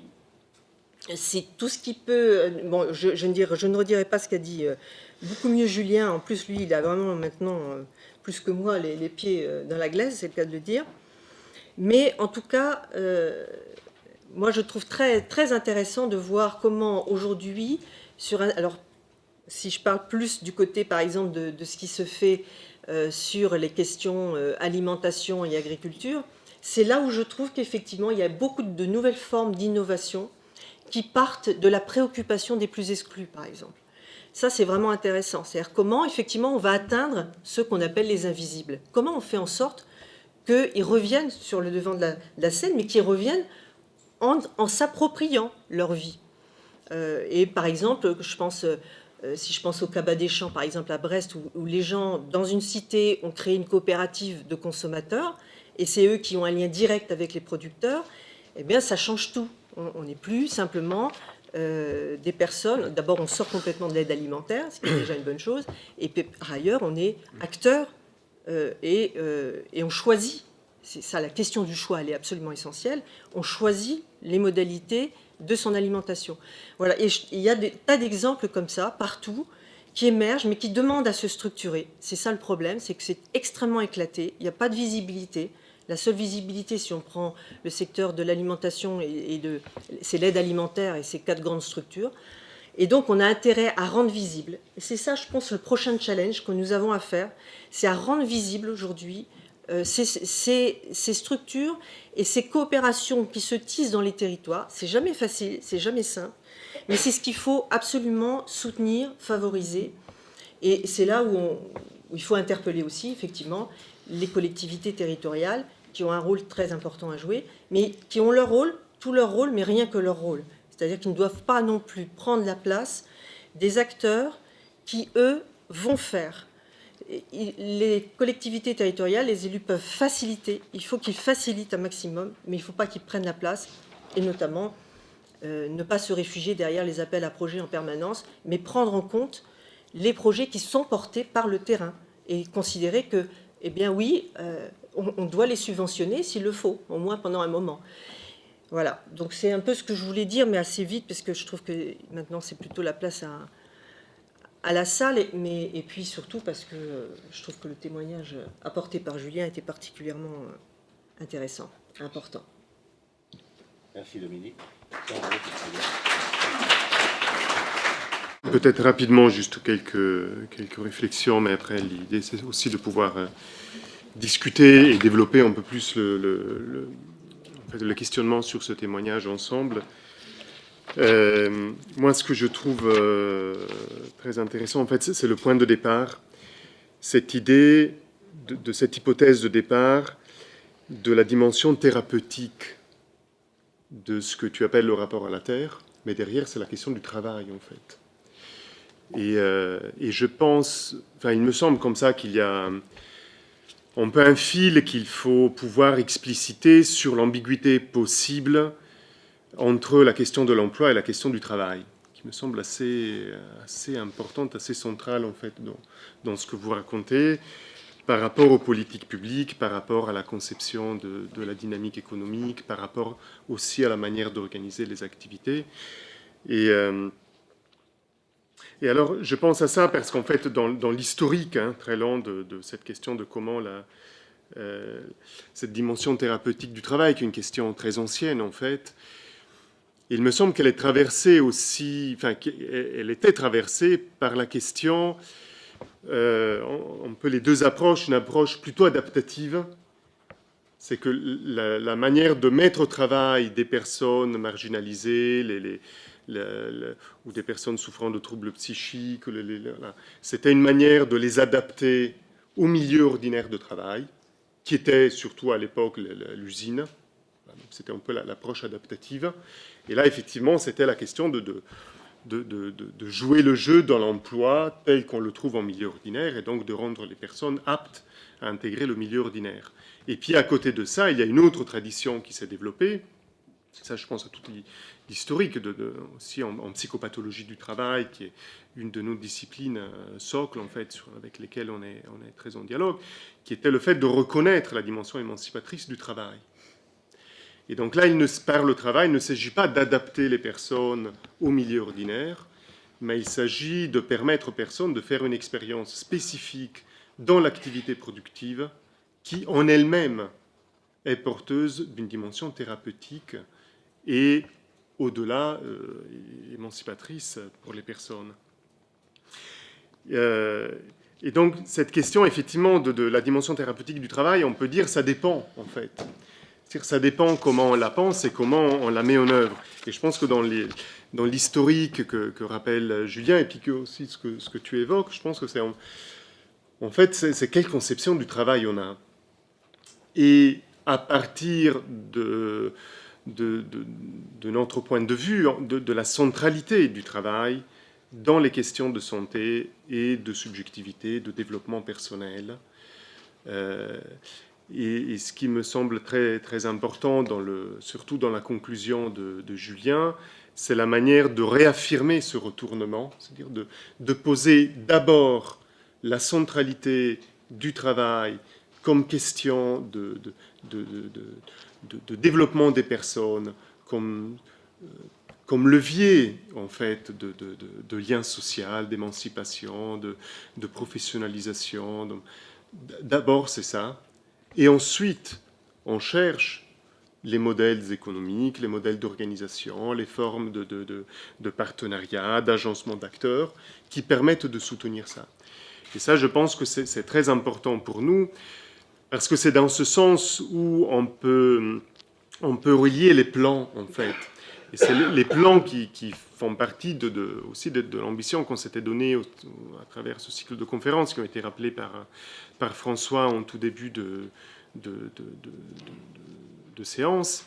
Cette manière dont on peut relier le plan très intime de l'expérience professionnelle des personnes et du fait que quand on évoque la question du travail réel, quand on ouvre un espace de reconnaissance du travail réel comme expérience très intime de ce qu'on cherche à faire, de ce qu'on investit, de ce qu'on arrive à faire, de ce qu'on n'arrive pas à faire. Donc quelque chose qui est très invisible. Comment cette question-là est très liée à des enjeux politiques qui sont des enjeux politiques majeurs aujourd'hui. Donc ce retournement me paraît tout à fait important et intéressant.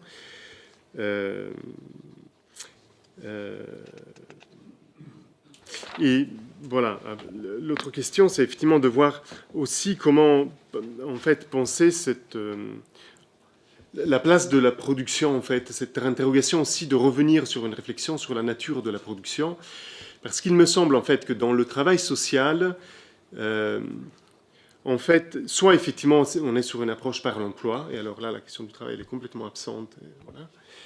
mais qu'il y a une autre façon aussi de considérer ce qu'on peut trouver dans ces activités comme l'idée de la double mission, la mission productive et la mission d'accompagnement. Ou du point de vue du travail social, tel que je peux le comprendre comme ça, tel que j'ai pu le constater, l'activité devient un support, l'activité de production devient ce que les éduques appellent un support à l'activité éducative, qui se situe à un autre plan, sur un autre plan, à une autre échelle, comme ça. Et je pense que c'est ce modèle aussi qui a fonctionné comme ça, qui a permis de fonctionner, en fait, et qui a structuré aussi le métier, la profession de l'accompagnement social, et donc une certaine manière aussi de tenir le modèle économique, où on tient la prod, et tant qu'on tient la prod, alors ça permet de construire par-dessus la dimension éducative d'accompagnement. Et là aussi, il y a un effet de retournement, c'est-à-dire où on voit que la production agricole ne peut plus être pensée comme un support du travail social. Et c'est peut-être ça ce que tu évoques comme la limite qui est posée aujourd'hui. Et ce que tu évoques là comme retournement, c'est comment on repense la production agricole à partir de la perspective du travail social. Et alors là aussi, c'est très original, parce que dans quelque chose de hyper spécifique dans les entreprises d'insertion par l'activité économique, donc quelque chose de très sectoriel, de très marginal, comme ça, tout à coup, ça ouvre toute une autre perspective où ce n'est plus une double activité. Et avec l'activité très visible de la prod, et au sens agricole, au sens des paniers, du tonnage de paniers qu'on sort, voilà. Et à côté, il y a le travail éducatif, toujours dans les interstices, toujours un peu opaque, on ne comprend pas. Et donc, à partir de ça, se construit aussi tout un système de pilotage très calé sur des dimensions visibles, calculables, mesurables. Et donc, on est dans un système gestionnaire assez classique entre des objectifs, des moyens, des résultats qu'on fait tourner comme ça. Mais ça permet de reconsidérer, en fait, une unité de l'activité. Où la dimension que nous, on appelle servicielle, pour vous, c'est la dimension éducative, d'accompagnement, de travail social, devient première et englobe aussi la dimension de production. Et alors, on peut poser aussi la dimension de production comme étant en elle-même porteuse aussi d'une dynamique d'émancipation, de socialisation, de reconnaissance pour les personnes. Voilà. Mais donc, c'est là où, du coup, ça pose des questions assez complexes, en fait, dans la manière de penser le pilotage de cela, dans l'outillage de pilotage, et ça pose, en fait, aussi la question de l'entreprise. Que devient l'entreprise dans cette évolution en termes de pilotage? Donc, comment est redéfini aussi le travail du dirigeant quand il n'est plus simplement en charge du pilotage d'une entreprise fermée de prod comme ça, mais quand il a la charge d'animer un écosystème fait de coopération, d'agencements complexes, d'espaces de discussion sur des marges, sur comment on redistribue ça de manière équitable dans la reconnaissance du travail de chacun, comme ça. Donc, qu'est-ce que devient le travail du dirigeant du point de vue des pratiques professionnelles, de l'identité, de la formation, de l'accompagnement, du soutien dont il a besoin aussi pour tenir ça.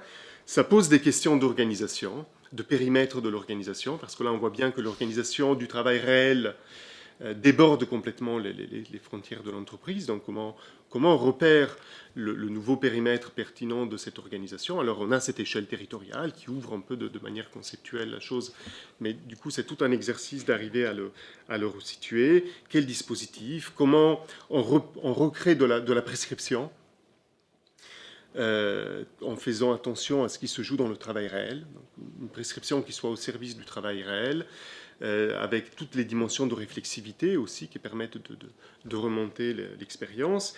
Et il me semble que le dernier élément, c'est que ça re-questionne aussi le rapport à la gouvernance. Et alors c'est là où c'est intéressant, ensuite, le dialogue avec toute l'histoire de l'ESS qui porte cette question de la gouvernance comme quelque chose de très structuré, mais ça permet de revisiter la question de la gouvernance dans la perspective d'un nouveau modèle économique qui pose la centralité du travail réel. Et ça re-questionne, je pense, aussi les formes de gouvernance. Et là, je pense à tout un travail qu'on a fait avec Romain Demissi, qui est un collègue économiste d'Athémis, avec le milieu associatif, où on a posé la question centrale de l'évaluation dans la gouvernance. Donc une manière de renouveler l'approche de la gouvernance par une capacité à faire remonter les dimensions d'évaluation au sens de la réflexivité, au sens des effets utiles réels, au sens de tout ce qui ne se mesure pas, au sens de toute cette... Voilà. Et donc ça nous donne en fait le rendez-vous collectif d'avancer sur cette manière de repenser un pilotage de cet écosystème dans les différentes dimensions de direction, d'organisation et de gouvernance aussi, et avec tout un ensemble aussi de statuts juridiques qui nous viennent de ce secteur de l'ESS, qui sont tout à fait intéressants et qui donnent en fait un terrain de jeu tout à fait intéressant. Mais il me semble important aussi que dans ce terrain de jeu, on puisse aussi poser la question de quelle conception du travail et quelle conception de la dynamique de production pour donner aussi une matière vivante dans la discussion, pour donner, en fait, de réaliser tout le potentiel de cette nouvelle forme en fait, d'entreprise qui sont tout à fait intéressantes et qui semblent tout à fait pertinentes par rapport à ce que tu évoques, Julien, sur les enjeux sociétaux actuels d'une rénovation politique, d'un renouvellement économique et politique. Merci Sandro. Alors je vous propose que nous passions tout de suite à des questions que je voudrais bien lui poser. Merci pour les exposés. J'avais une interrogation à partir de tout ce qui a été dit. Alors je ne sais pas trop comment le formuler, mais autour de la question de la temporalité, de la durée des processus qui demandent du temps. Pour reprendre la distinction que faisait Sandro entre le travail avec une visée adaptative ou au contraire une visée émancipatrice. Et alors je m'interrogeais sur une des contraintes fortes de l'IAE, qui est que ce sont des CDD. Et des temps de plus en plus courts. On est plutôt aujourd'hui, tout à l'heure, ça a été cité pour Jeanne Cocaille, avec des contraintes quasiment qu'au bout de 6 mois, les gens devraient partir. C'était 2 ans il y a quelques temps. Hein. Alors c'est toujours, oui, entre la règle, bon, enfin bref. Alors, est-ce que cette temporalité-là, cette brièveté-là, n'indique pas quand même qu'on est dans quelque chose qui ressemble à un sas, une durée d'apprentissage pour être conforme et apprendre les normes qui sont celles du travail extérieur. Et je pense notamment là à Territoire zéro chômeur de longue durée, qui dans ses fondamentaux dit pour que le travail soit émancipateur, il faut partir effectivement de ce que les personnes savent faire, qu'elles ont envie de faire, etc. Mais il faut aussi leur donner cette perspective qui est celle du CDI. Pas parce qu'ils vont être là à vie, c'est pas le sujet, mais il faut d'emblée faire cet acte-là d'engagement, de confiance de la structure qui consiste à signer un CDI. Je suis associé à Territoire zéro chômeur, Territoire pionnier, l'autre expérience qui est menée par le labo de l'ESS. On voit bien là aussi la durée. Dans les coopérations, je le relie à la coopération, la question de la durée. Dans les coopérations, c'est une question de don contre don, donner, recevoir, rendre. Et on sait que c'est jamais immédiat. C'est quelque chose qui un jour, il y aura un retour. Et on coopère avec des gens, on peut coopérer si on se dit on sera encore là demain ensemble. Sinon, non, c'est chacun pour soi, et si demain on ne se voit plus, on a tendance à prendre un bénéfice immédiat. Dans la coopération, il y a une dimension d'engagement dans la durée. Voilà, je m'interrogeais là-dessus, et donc comment ça peut éventuellement chagriner le modèle de l'insertion par l'activité économique qui est basé quand même sur l'idée d'une courte période. Merci, bonsoir. Donc, je suis chef de projet dans un territoire zéro chômeur émergent à Chennevières-sur-Marne. Donc j'étais vraiment ravie de... Oui, on ne vous entend pas du tout. Oui, il faut rapprocher le micro. Sur Menton. Alors bonsoir, donc je suis chef de projet dans le cadre du territoire zéro chômeur émergent de Chenevière-sur-Marne. Et donc j'étais vraiment ravie d'entendre en fait les analyses comment dire, assez positives en fait par rapport au territoire zéro chômeur des intervenants, de monsieur aussi. Alors moi la question en fait quand je suis venue déjà préciser en fait on est sur un territoire où il y a un jardin de cocagne. Voilà. Donc c'était pour moi, je suis vraiment venue avec la volonté d'avoir un petit peu des éléments de conseil, puisque en fait dans le mot coopération, effectivement, il y a, je crois que vous l'aviez dit en introduction, en fait, la coopération, c'est en fait, il faut bien coopérer en fait. Il y a un peu l'idée d'un désamorçage d'intérêts divergents. Et voilà, je voulais un petit peu savoir comment vous analysez la coopération quand elle est plus ou moins le résultat d'un dépassement d'antagonisme, mettons. Hein. Voilà, c'est comment penser la coopération sur un même territoire, là, pour le coup. Bonsoir. Moi, je m'occupe d'une entreprise d'insertion par l'activité économique qui est en EI et non pas en chantier, sur un tout petit territoire, enfin sur un petit périmètre, enfin pas un petit périmètre c'est sûr, mais aussi un petit secteur qui est le tourisme et donc qui est beaucoup moins largement investi par ce type d'activité. Et en vous écoutant, j'ai beaucoup apprécié la présentation stratégique que vous avez faite de l'insertion dans le champ économique.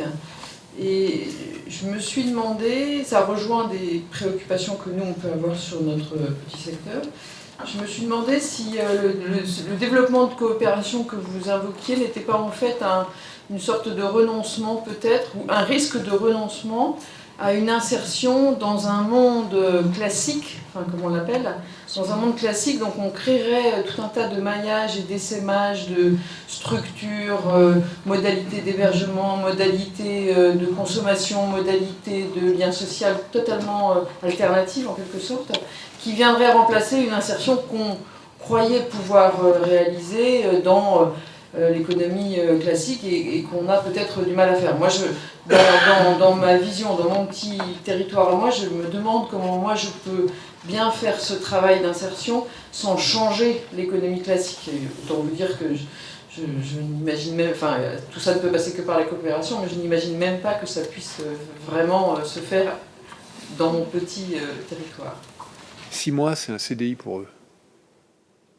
C'est-à-dire que là, on en est. Les contrats que eux vivent, c'est 15 jours, 1 mois, 2 mois, grand maximum. Et puis de nouveau, chômage, 15 jours, 1 mois. Mais sur 3 ans, 4 ans, 5 ans, 10 ans, enfin voilà.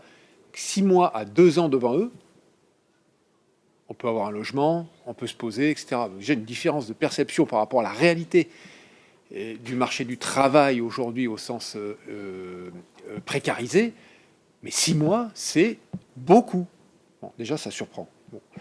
Alors, évidemment, ensuite, il y a dans la réforme, l'idée actuelle, la réforme actuelle, on a introduit l'idée de revenir à des temps plus intéressants, peut-être, où effectivement, on se disait, il y a un CDI d'insertion peut être possible. On pense en particulier, on essaie de pousser le CDI d'insertion pour les personnes seniors, dites seniors, qui nous fonctionnent bien dans les jardins, qui sont bien.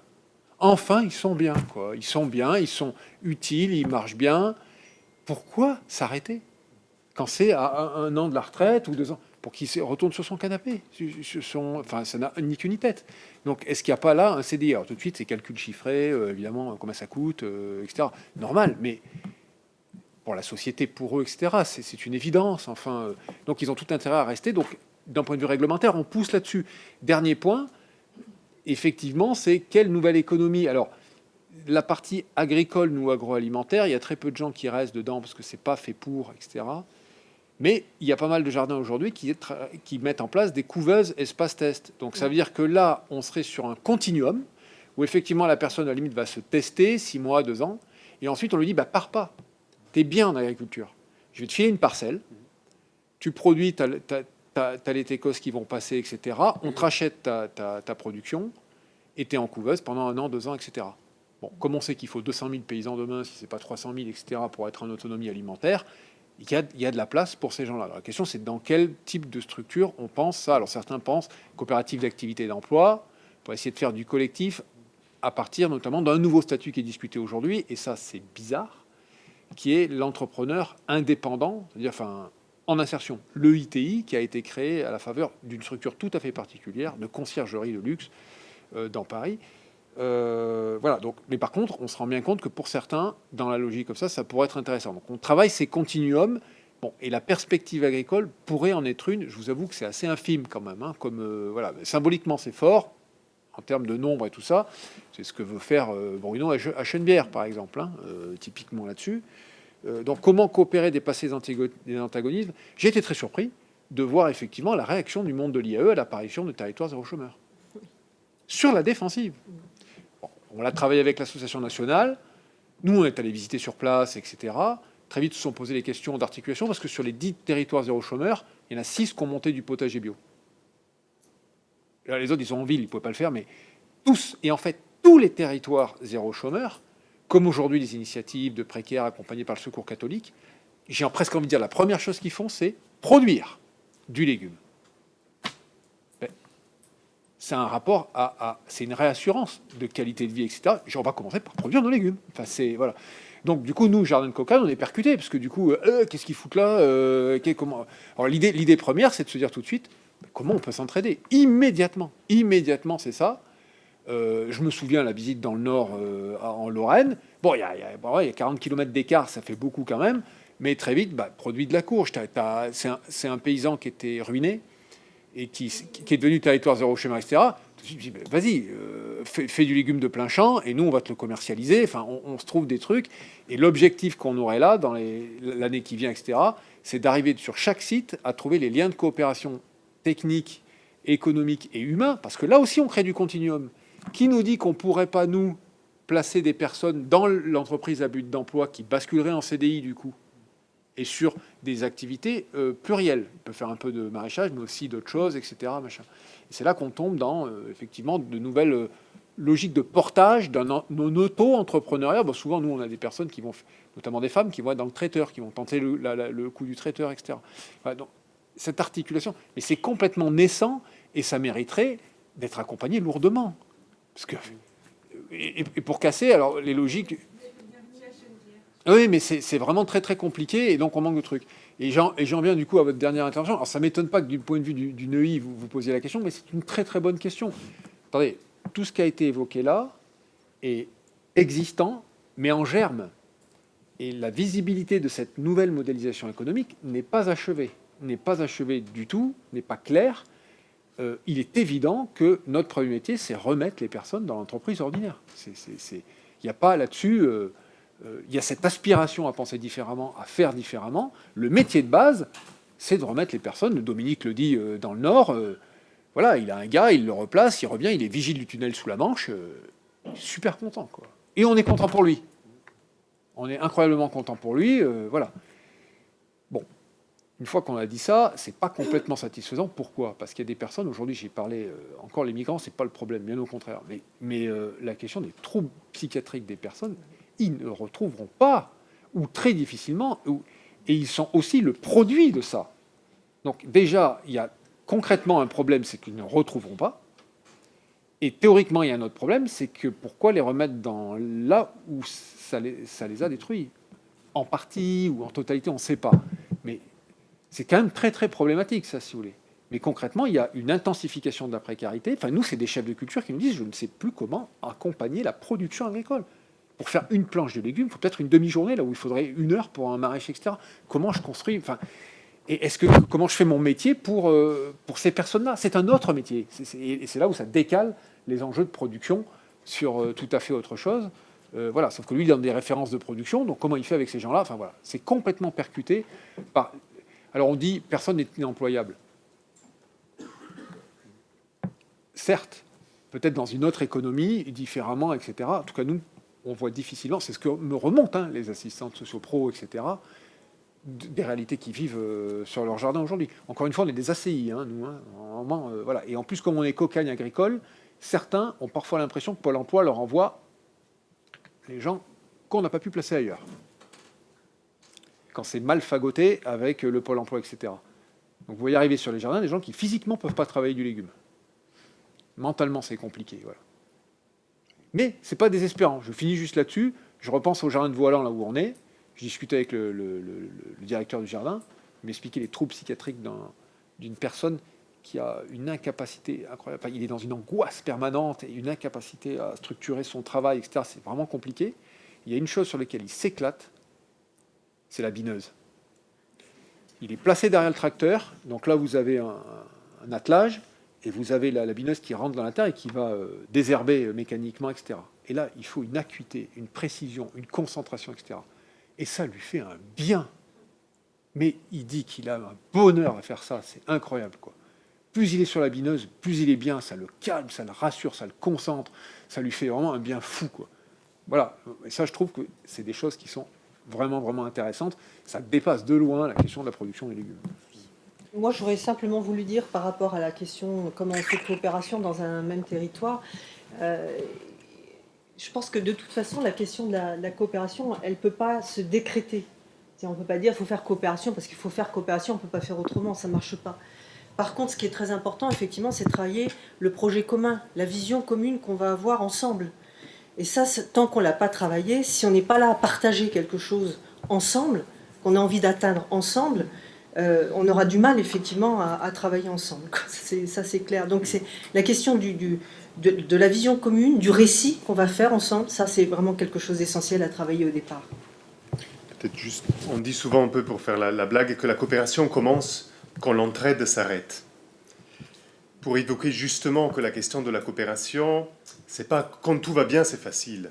Quand on est déjà d'accord, quand on est déjà dans le même état d'esprit, la coopération comme exigence de travail, comme effort, commence précisément au moment où apparaissent des contradictions, des antagonismes, des désaccords. Voilà. C'est là où commence le chemin ardu de la coopération, c'est-à-dire l'effort de prendre en compte le point de vue de l'autre dans sa propre manière de travailler. Et c'est là, il me semble, où la conception qu'on a du travail est très importante. De comment on est attentif au travail de l'autre. Pas ce qu'il dit.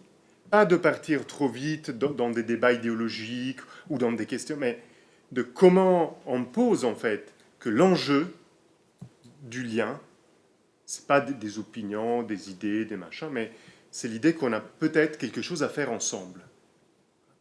Et c'est là où la coopération se pose alors aussi comme un opérateur majeur de paix. Parce que par la coopération, ça donne un chemin qui permet précisément de dépasser tout un tas d'antagonismes identitaires, communautaires, si on arrive à trouver que peut-être on a quelque chose à faire ensemble. Et à l'échelle territoriale, c'est là où les effets de proximité invitent à ça, favorisent ça. Et alors, là aussi, ça ouvre une perspective sociétale aussi, que si on donne de la place à la question de la coopération, alors on peut avoir aussi une société plus apaisée. Mais la coopération, c'est là où c'est une exigence. C'est pas juste une idéologie, un état d'esprit ou comme ça, une attitude. Voilà. Mais il faut être rigoureux pour offrir ce cadre d'organisation, de reconnaissance, d'accompagnement qui permet de construire cette façon de dépasser les antagonismes pour faire quelque chose ensemble au bénéfice de tous. J'ai rejoint il y a peu de temps en fait, un réseau d'entreprises adaptées. Donc les entreprises adaptées, c'est des entreprises qui ont vocation à accueillir en fait 80% de leurs salariés en situation de handicap. Et donc il y a une énorme réforme en cours en fait, qui vise à transformer, ou en tout cas faire évoluer les entreprises adaptées vers un concept en fait, qui ressemble à l'insertion par l'activité économique. Enfin, c'est quasi un copier-coller. Donc derrière, il y a une grosse ambition en fait, portée par Muriel Pénicaud, vous en parliez tout à l'heure, donc, qui est de doubler en fait, le volume de personnes en fait, recrutées par ce type de structure. Et ça rejoint un peu le pacte d'ambition par l'activité économique où justement il y a l'ambition de doubler quasi aussi le nombre de salariés des IAE, enfin des SIAE. Et donc derrière, c'est comment est-ce qu'on peut réussir à profiter en fait, de cet effet d'aubaine et de tous les financements qui vont derrière, enfin c'est 3 milliards pour le pacte d'ambition économique par exemple, mais sans tomber dans l'hypercroissance qui va avec, en fait, parce qu'en 4 ans, doubler, c'est juste pas quelque chose qui se fait tout seul. Et donc, comment est-ce qu'on réussit à réintégrer, grâce à la coopération, en fait, une manière un peu différente de travailler, sans non plus être trop lent. Enfin, c'est l'histoire un peu de la temporalité dont on parlait tout à l'heure. Ce soir, je suis extérieur au monde que vous décrivez. Bon, le monde de l'insertion, moi j'étais enseignant, mais j'essaie de comprendre. C'est en fait votre travail.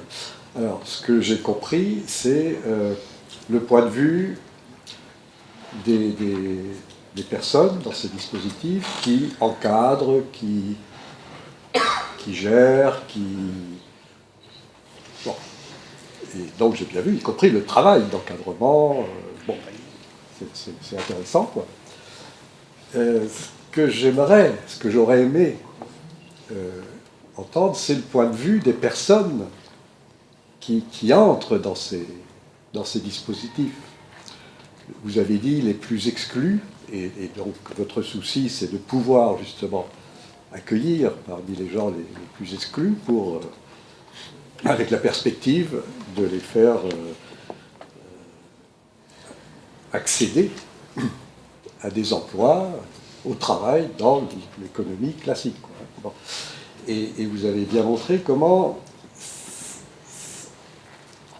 votre travail vous amène finalement à repenser ces dispositifs, quoi, pour que, avec votre ambition de partir du travail réel et de ce que ça représente pour les gens qui comme l'a dit Sandro, quoi, c'est-à-dire un travail qui permette de se libérer, quoi, enfin de s'émanciper, etc. Et donc voilà, je reste sur ma fin par rapport aux personnes, le point de vue des personnes qui traversent ces dispositifs, parce que si j'ai bien compris, le but c'est pas de les faire rester trop longtemps, voilà, mais ça manque un peu. Alors je suppose que dans votre travail, ça doit être un souci permanent, bien sûr, de vous mettre un peu à la place de ces gens-là pour voir comment ils vivent ça. Mais j'aurais bien aimé voir des controverses entre votre point de vue de travailleurs sociaux, finalement, quoi, et le point de vue des gens qui traversent ces dispositifs. Voilà. Mais comme il n'y en a pas ici, je resterai sur ma fin, je suppose, quoi. Là, vous êtes en plein dans le mille, quoi. Il y a une obsession du chiffre symbole dans l'action publique de court terme. Je crois que c'est 1000 maintenant. 1000, 100 000, 1 million, enfin c'est facteur 1000. Et du coup, c'est très compliqué avec tout ce que je viens de dire, parce que nous, on est du tricotage, de la dentelle. Voilà. Donc on est, pas plus tard que ce matin, que cet après-midi, au ministère ceci, au ministère cela, avec les collègues de l'IAE, en porte-à-faux. En porte-à-faux, donc nous, l'alternative, donc soit un opérateur arrive et dit j'en prends 100 000, certains sont là-dedans, et à ce moment-là, il signe vite une convention, etc. C'est efficace, après bon, je ne sais pas comment ça se travaille derrière, mais c'est efficace, parce que c'est toujours des personnes qui rentrent en accompagnement, etc., donc c'est efficace. Et nous qui disons, en fait, il y aura peut-être une autre façon de considérer ça, et de faire des propositions. Donc, ce qu'on essaie de porter là, c'est notamment, alors, on n'échappe pas aux appels à projets. On en parlera une autre fois. Ça pousse pas à la coopération, ça pousse à la concurrence. Voilà. Donc, on essaie de voir dans quelle mesure on pourrait travailler les cahiers des charges, des appels à projets ministériels, pour pouvoir proposer alors il ne faut pas dire PTCE, des projets ou des schémas ou des contrats de territoire de coopération. Et en disant, voilà, on vous proposerait plutôt de mettre des moyens sur des problématiques de territoire. Prenons par exemple l'économie circulaire. Voilà, l'économie du réemploi, réusage, etc. Il y a des enjeux réglementaires textiles, biodéchets aujourd'hui, etc. Il y a toute une économie qui peut s'ouvrir. Personne n'est capable de dire j'en prends 10 000, j'en fais 100 000, etc. Est-ce qu'on ne peut pas faire des sites expérimentaux, des sites un peu pilotes, etc., dans lesquels on va travailler les facteurs de coopération? Donc c'est-à-dire qu'il faut que les collectivités soient complètement partie prenante. Ça, c'est déjà sacré plan. Voilà. Il faut que l'État arrive se positionner là-dedans, arrive aussi les autres échelons de départements qui sont cofinanceurs de la région sur le schéma de développement économique, qu'on arrive là-dessus à faire une coopération d'acteurs, parce qu'avec nous, bon, il y a aussi les Restos du Cœur, il y a la Croix-Rouge, il y a des gens qui ne fonctionnent pas du tout comme nous, etc. Comment on arrive à penser peut-être une offre de coopération économique sur un territoire? C'est un chemin beaucoup plus complexe, beaucoup plus difficile, et qui appelle des besoins d'animation et d'ingénierie majeurs, avant de produire quelque chose. Parce que derrière, vous avez la Caisse des dépôts, etc., qui nous disent, nous, on est prêt à investir, on est prêt à monter, il faut du projet, il faut du dossier, etc. Oui, mais voilà, voilà. Donc on est complètement dans cette problématique aujourd'hui, en essayant, et je crois qu'il y a des gens dans l'État qui ont compris ça, parce qu'ils savent que les générations d'appels à projets produisent de l'échec aussi. Et quand même, c'est un peu... voilà. Je crois que le temps de l'appel à projet systématique est fini, et qu'il y a une réflexion, etc. Après, ils sont à... Enfin, voilà, on a des commandes directes des collectivités aujourd'hui. La région joue sa réélection dans un an, etc. Voilà. Donc il faut qu'on arrive à gérer ça. Nous, on a choisi le camp de la complexité, de propositions de construits sociaux et politiques qui nécessitent du dialogue, de la confrontation de positions et de légitimité entre ces acteurs. C'est vraiment, voilà, c'est le contraire du silotage, c'est le contraire de la concurrence interne entre ministères et secteurs, etc. Ça paraît assez évident dans l'esprit de se dire qu'il faut aller là. C'est incroyablement compliqué. Il n'y a plus d'animation interministérielle. Il y a très peu de gens dans l'État capables d'animer des problématiques interministérielles. Clairement, il n'y a pas de personnel pour le faire, ni rien. Voilà la réalité du truc. C'est beaucoup plus simple d'industrialiser la réponse. Voilà. Donc là, vous êtes au cœur de notre sujet. Sur la question des personnes en parcours, oui, vous avez raison. Enfin, moi, je suis tout à fait d'accord. On est malheureusement un peu à l'aveugle du ressenti. Voilà. Il y a d'autres réseaux qui sont beaucoup plus dans la mise en évidence de la parole des exclus, Secours catholique, Catholique Monde, etc. Voilà. Nous, j'ai bien dit qu'on était une économie administrée, c'est-à-dire qu'il y a une prescription Pôle emploi, il passe par nous, etc. Est-ce qu'on en reste là? Non. Non.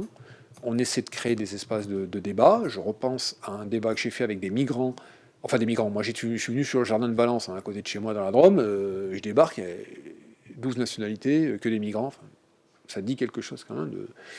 Et là, j'ai voulu poser la question avec eux du travail. Parce qu'on était en plein dans la loi sur le travail, etc. C'était incroyablement intéressant. Alors déjà, des Soudanais, Afghans, etc. La notion de travail, pour eux, ils ne comprennent pas pourquoi il y a autant de papiers en France. Qu'est-ce que c'est que cette histoire que le travail devrait être lié à un statut, une fonction, un droit, un papier? Le travail est un continuum, est une évidence. Ça ne commence pas, ça ne s'arrête pas. Et c'est multiforme. Vous travaillez à la maison, vous travaillez dans le champ, vous travaillez pour le voisin, vous travaillez pour la communauté, vous travaillez pour un truc, vous travaillez tout le temps. Il n'y a pas d'espace comme ça de chômage, de CDD, de machin, etc.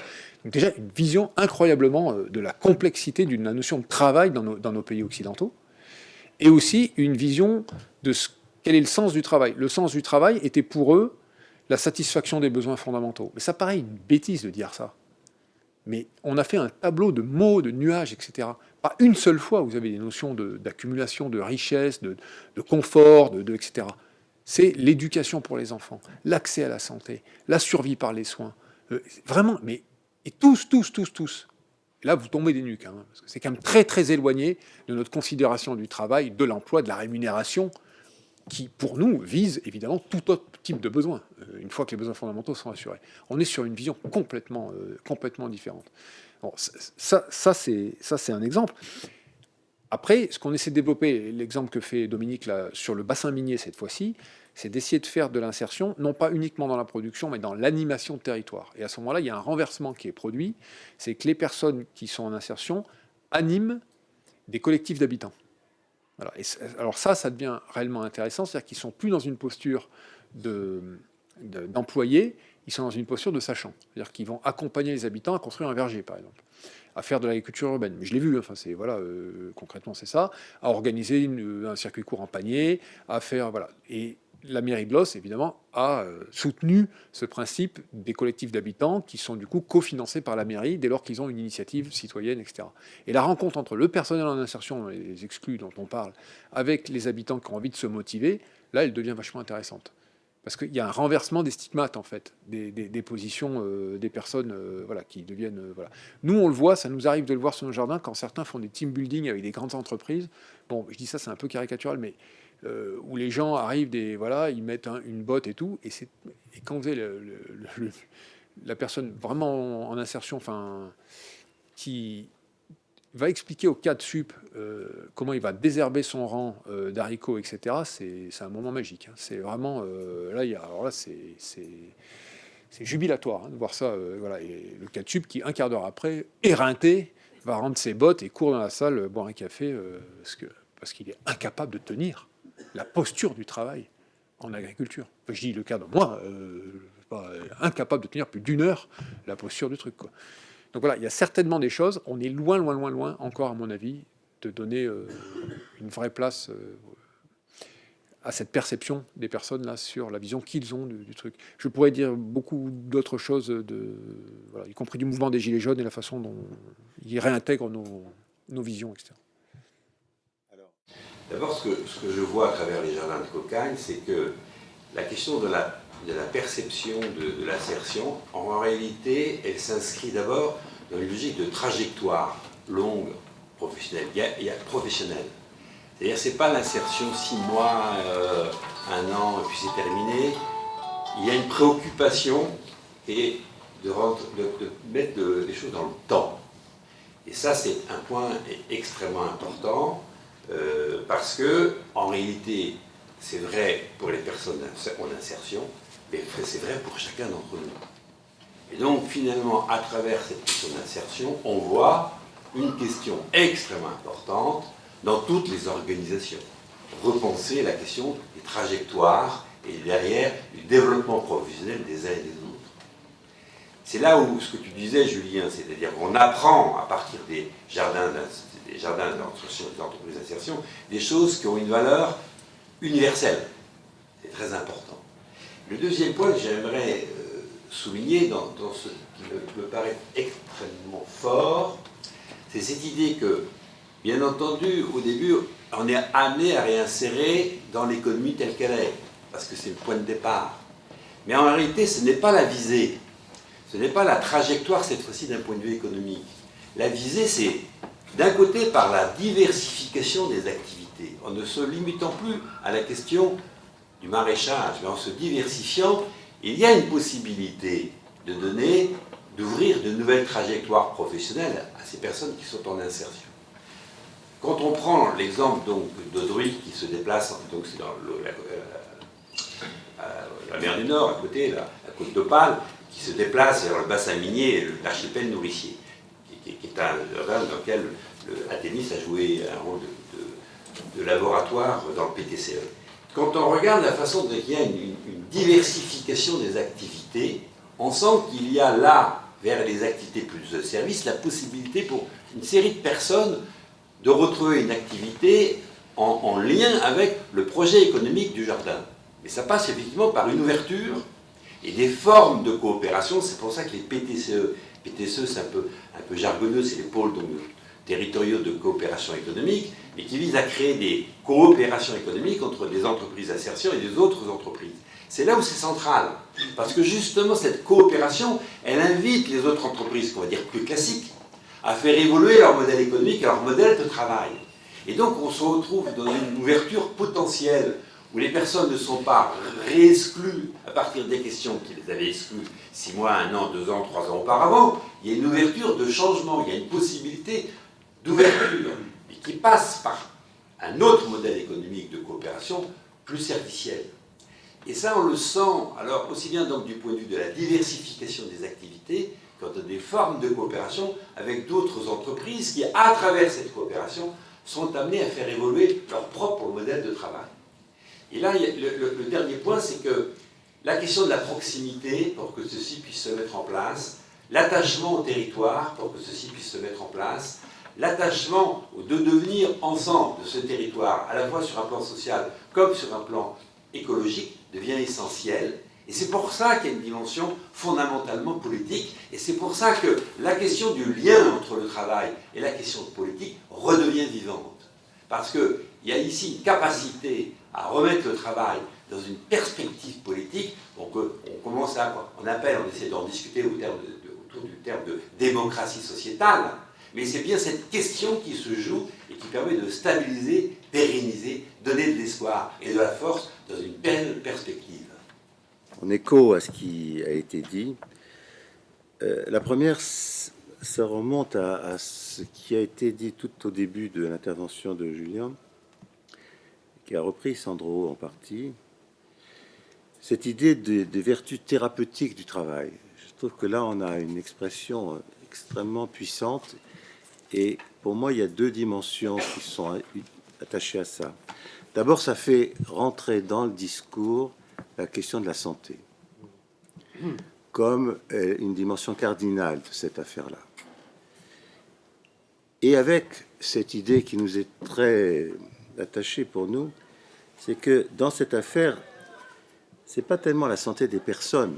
Il ne s'agit pas de soigner les personnes, comme d'ailleurs dans un dispositif d'insertion, on s'intéressait à ça, qui relève à ce moment-là une espèce de gouvernement des personnes, mais plutôt de soigner les activités de ceux qui soignent le monde.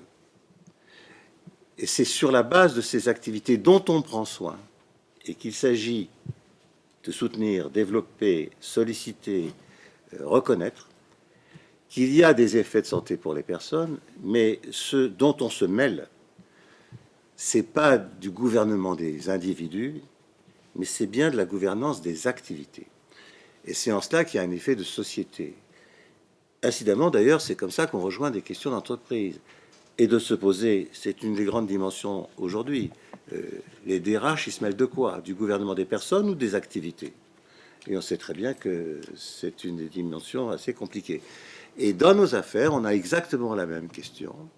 Dans les dispositifs d'insertion, toutes les dispositions d'action sociale, la tentation d'aller se mêler des gens, y compris dans une manière qui s'en mêlerait pour leur bien, leur santé, mais d'une certaine manière dans une démarche de type hygiéniste, ou plutôt passer par le travail, c'est passer par justement leurs activités. Et ça, je crois que c'est vraiment important, c'est ce que on a très bien entendu dans l'exemple, enfin la réflexion qu'a menée Julien et qu'a repris Dominique aussi. Le deuxième point qui me semble important, qui a à voir avec ça, c'est que dans cette histoire de thérapeutique du travail, c'est par quoi ça arrive cette histoire. C'est, on nous montre des gens qui ont accès à travers un travail de la terre à une activité qui se construit à l'échelle de ce qu'elle produit. Les gens engagent une action, ils ont un retour d'antenne de ce qu'ils font à travers des effets où ils sont encore présents quand ils ont lieu. C'est-à-dire exactement le contraire de ce qui se passe dans les organisations où par le démantèlement de l'activité en opération, l'horizon de temps et d'effet des gens n'est pas l'horizon de sens de ce qu'ils engagent, mais simplement des effets immédiats, non pas d'une activité, mais d'une opération. La segmentation, la divisibilité, la parcellisation, qui est le mode d'organisation, rend l'insertion impossible, parce que précisément, elle n'a pas d'espace de développement de l'activité. Et c'est pour ça que peut-être la question, c'est pas pour pinailler sur le mot, mais du mot insertion est posée. En réalité, c'est pas d'insertion au sens où il ne s'agit pas de revenir dans l'espace inchangé à travers un détour où on vous y aurait formaté ce qui n'est effectivement pas ça. Alors, c'est comme ça qu'on dit, c'est pas grave, mais c'est ce que Christian soulevait tout de suite. En réalité, dans ce mouvement, dans cette trajectoire, il y a bien comme enjeu une réorganisation des dispositifs d'accueil qui ne font pas revenir des gens qui se retrouveraient adaptés à ce qu'ils ont dû quitter ou qui les avaient exclus, mais ils reviennent d'une façon qui change les endroits. Et la coopération est véritablement un ferment de transformation. Elle fait évoluer les protagonistes. Et un des enjeux pour nous, et ça rejoint nos affaires, c'est que ce qui se joue à travers l'insertion, c'est la possibilité des personnes de réaccéder à travers ce qu'elles font aux effets de ce qu'elles font. Et donc à un horizon de temps et de sens qu'il s'agit de rendre accessible dans les organisations qui les accueille. C'est donc de l'intervention qui se joue là, sur l'organisation. C'est ça l'effet politique. Il y a une modification de l'horizon temporel et spatial de l'activité de ceux qui se trouvent ainsi, moins peut-être réinsérés qu'accueillis comme, comment dirais-je, acteurs de développement. Et pas que d'eux-mêmes, mais de l'organisation et de la société où ils vont. Ce point-là, pour nous, c'est extrêmement important.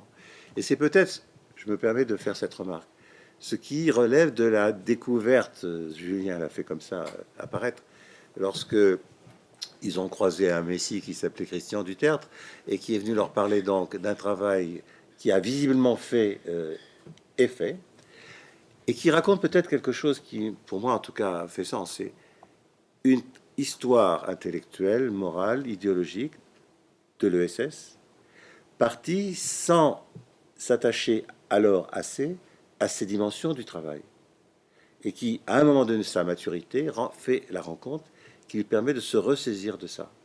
Et je pense que c'est à ce moment-là qu'il y a un croisement de trajectoire qui fait qu'on est là ce soir. Et pour moi, on est vraiment au cœur de ce que l'on cherche dans ce séminaire, qui est de montrer comment des ambitions du niveau de société posées d'entrée de jeu comme l'ESS ne peuvent se faire qu'à partir du moment où elles trouvent un ancrage dans l'activité sans laquelle, justement, il ne se passe rien. Et cette idée que c'est pas par les personnes, mais par les activités que ça se joue, il me semble que du point de vue idéologique, c'est fondamental. Et en termes de perspective politique, pour nous, ça change complètement la donne. En tout cas, merci à tous pour cette séance extrêmement riche, je vais y arriver, en vous annonçant qu'elle se poursuit d'une manière qui sera pas moins festive. Un étage au-dessus. À tout de suite. Merci encore.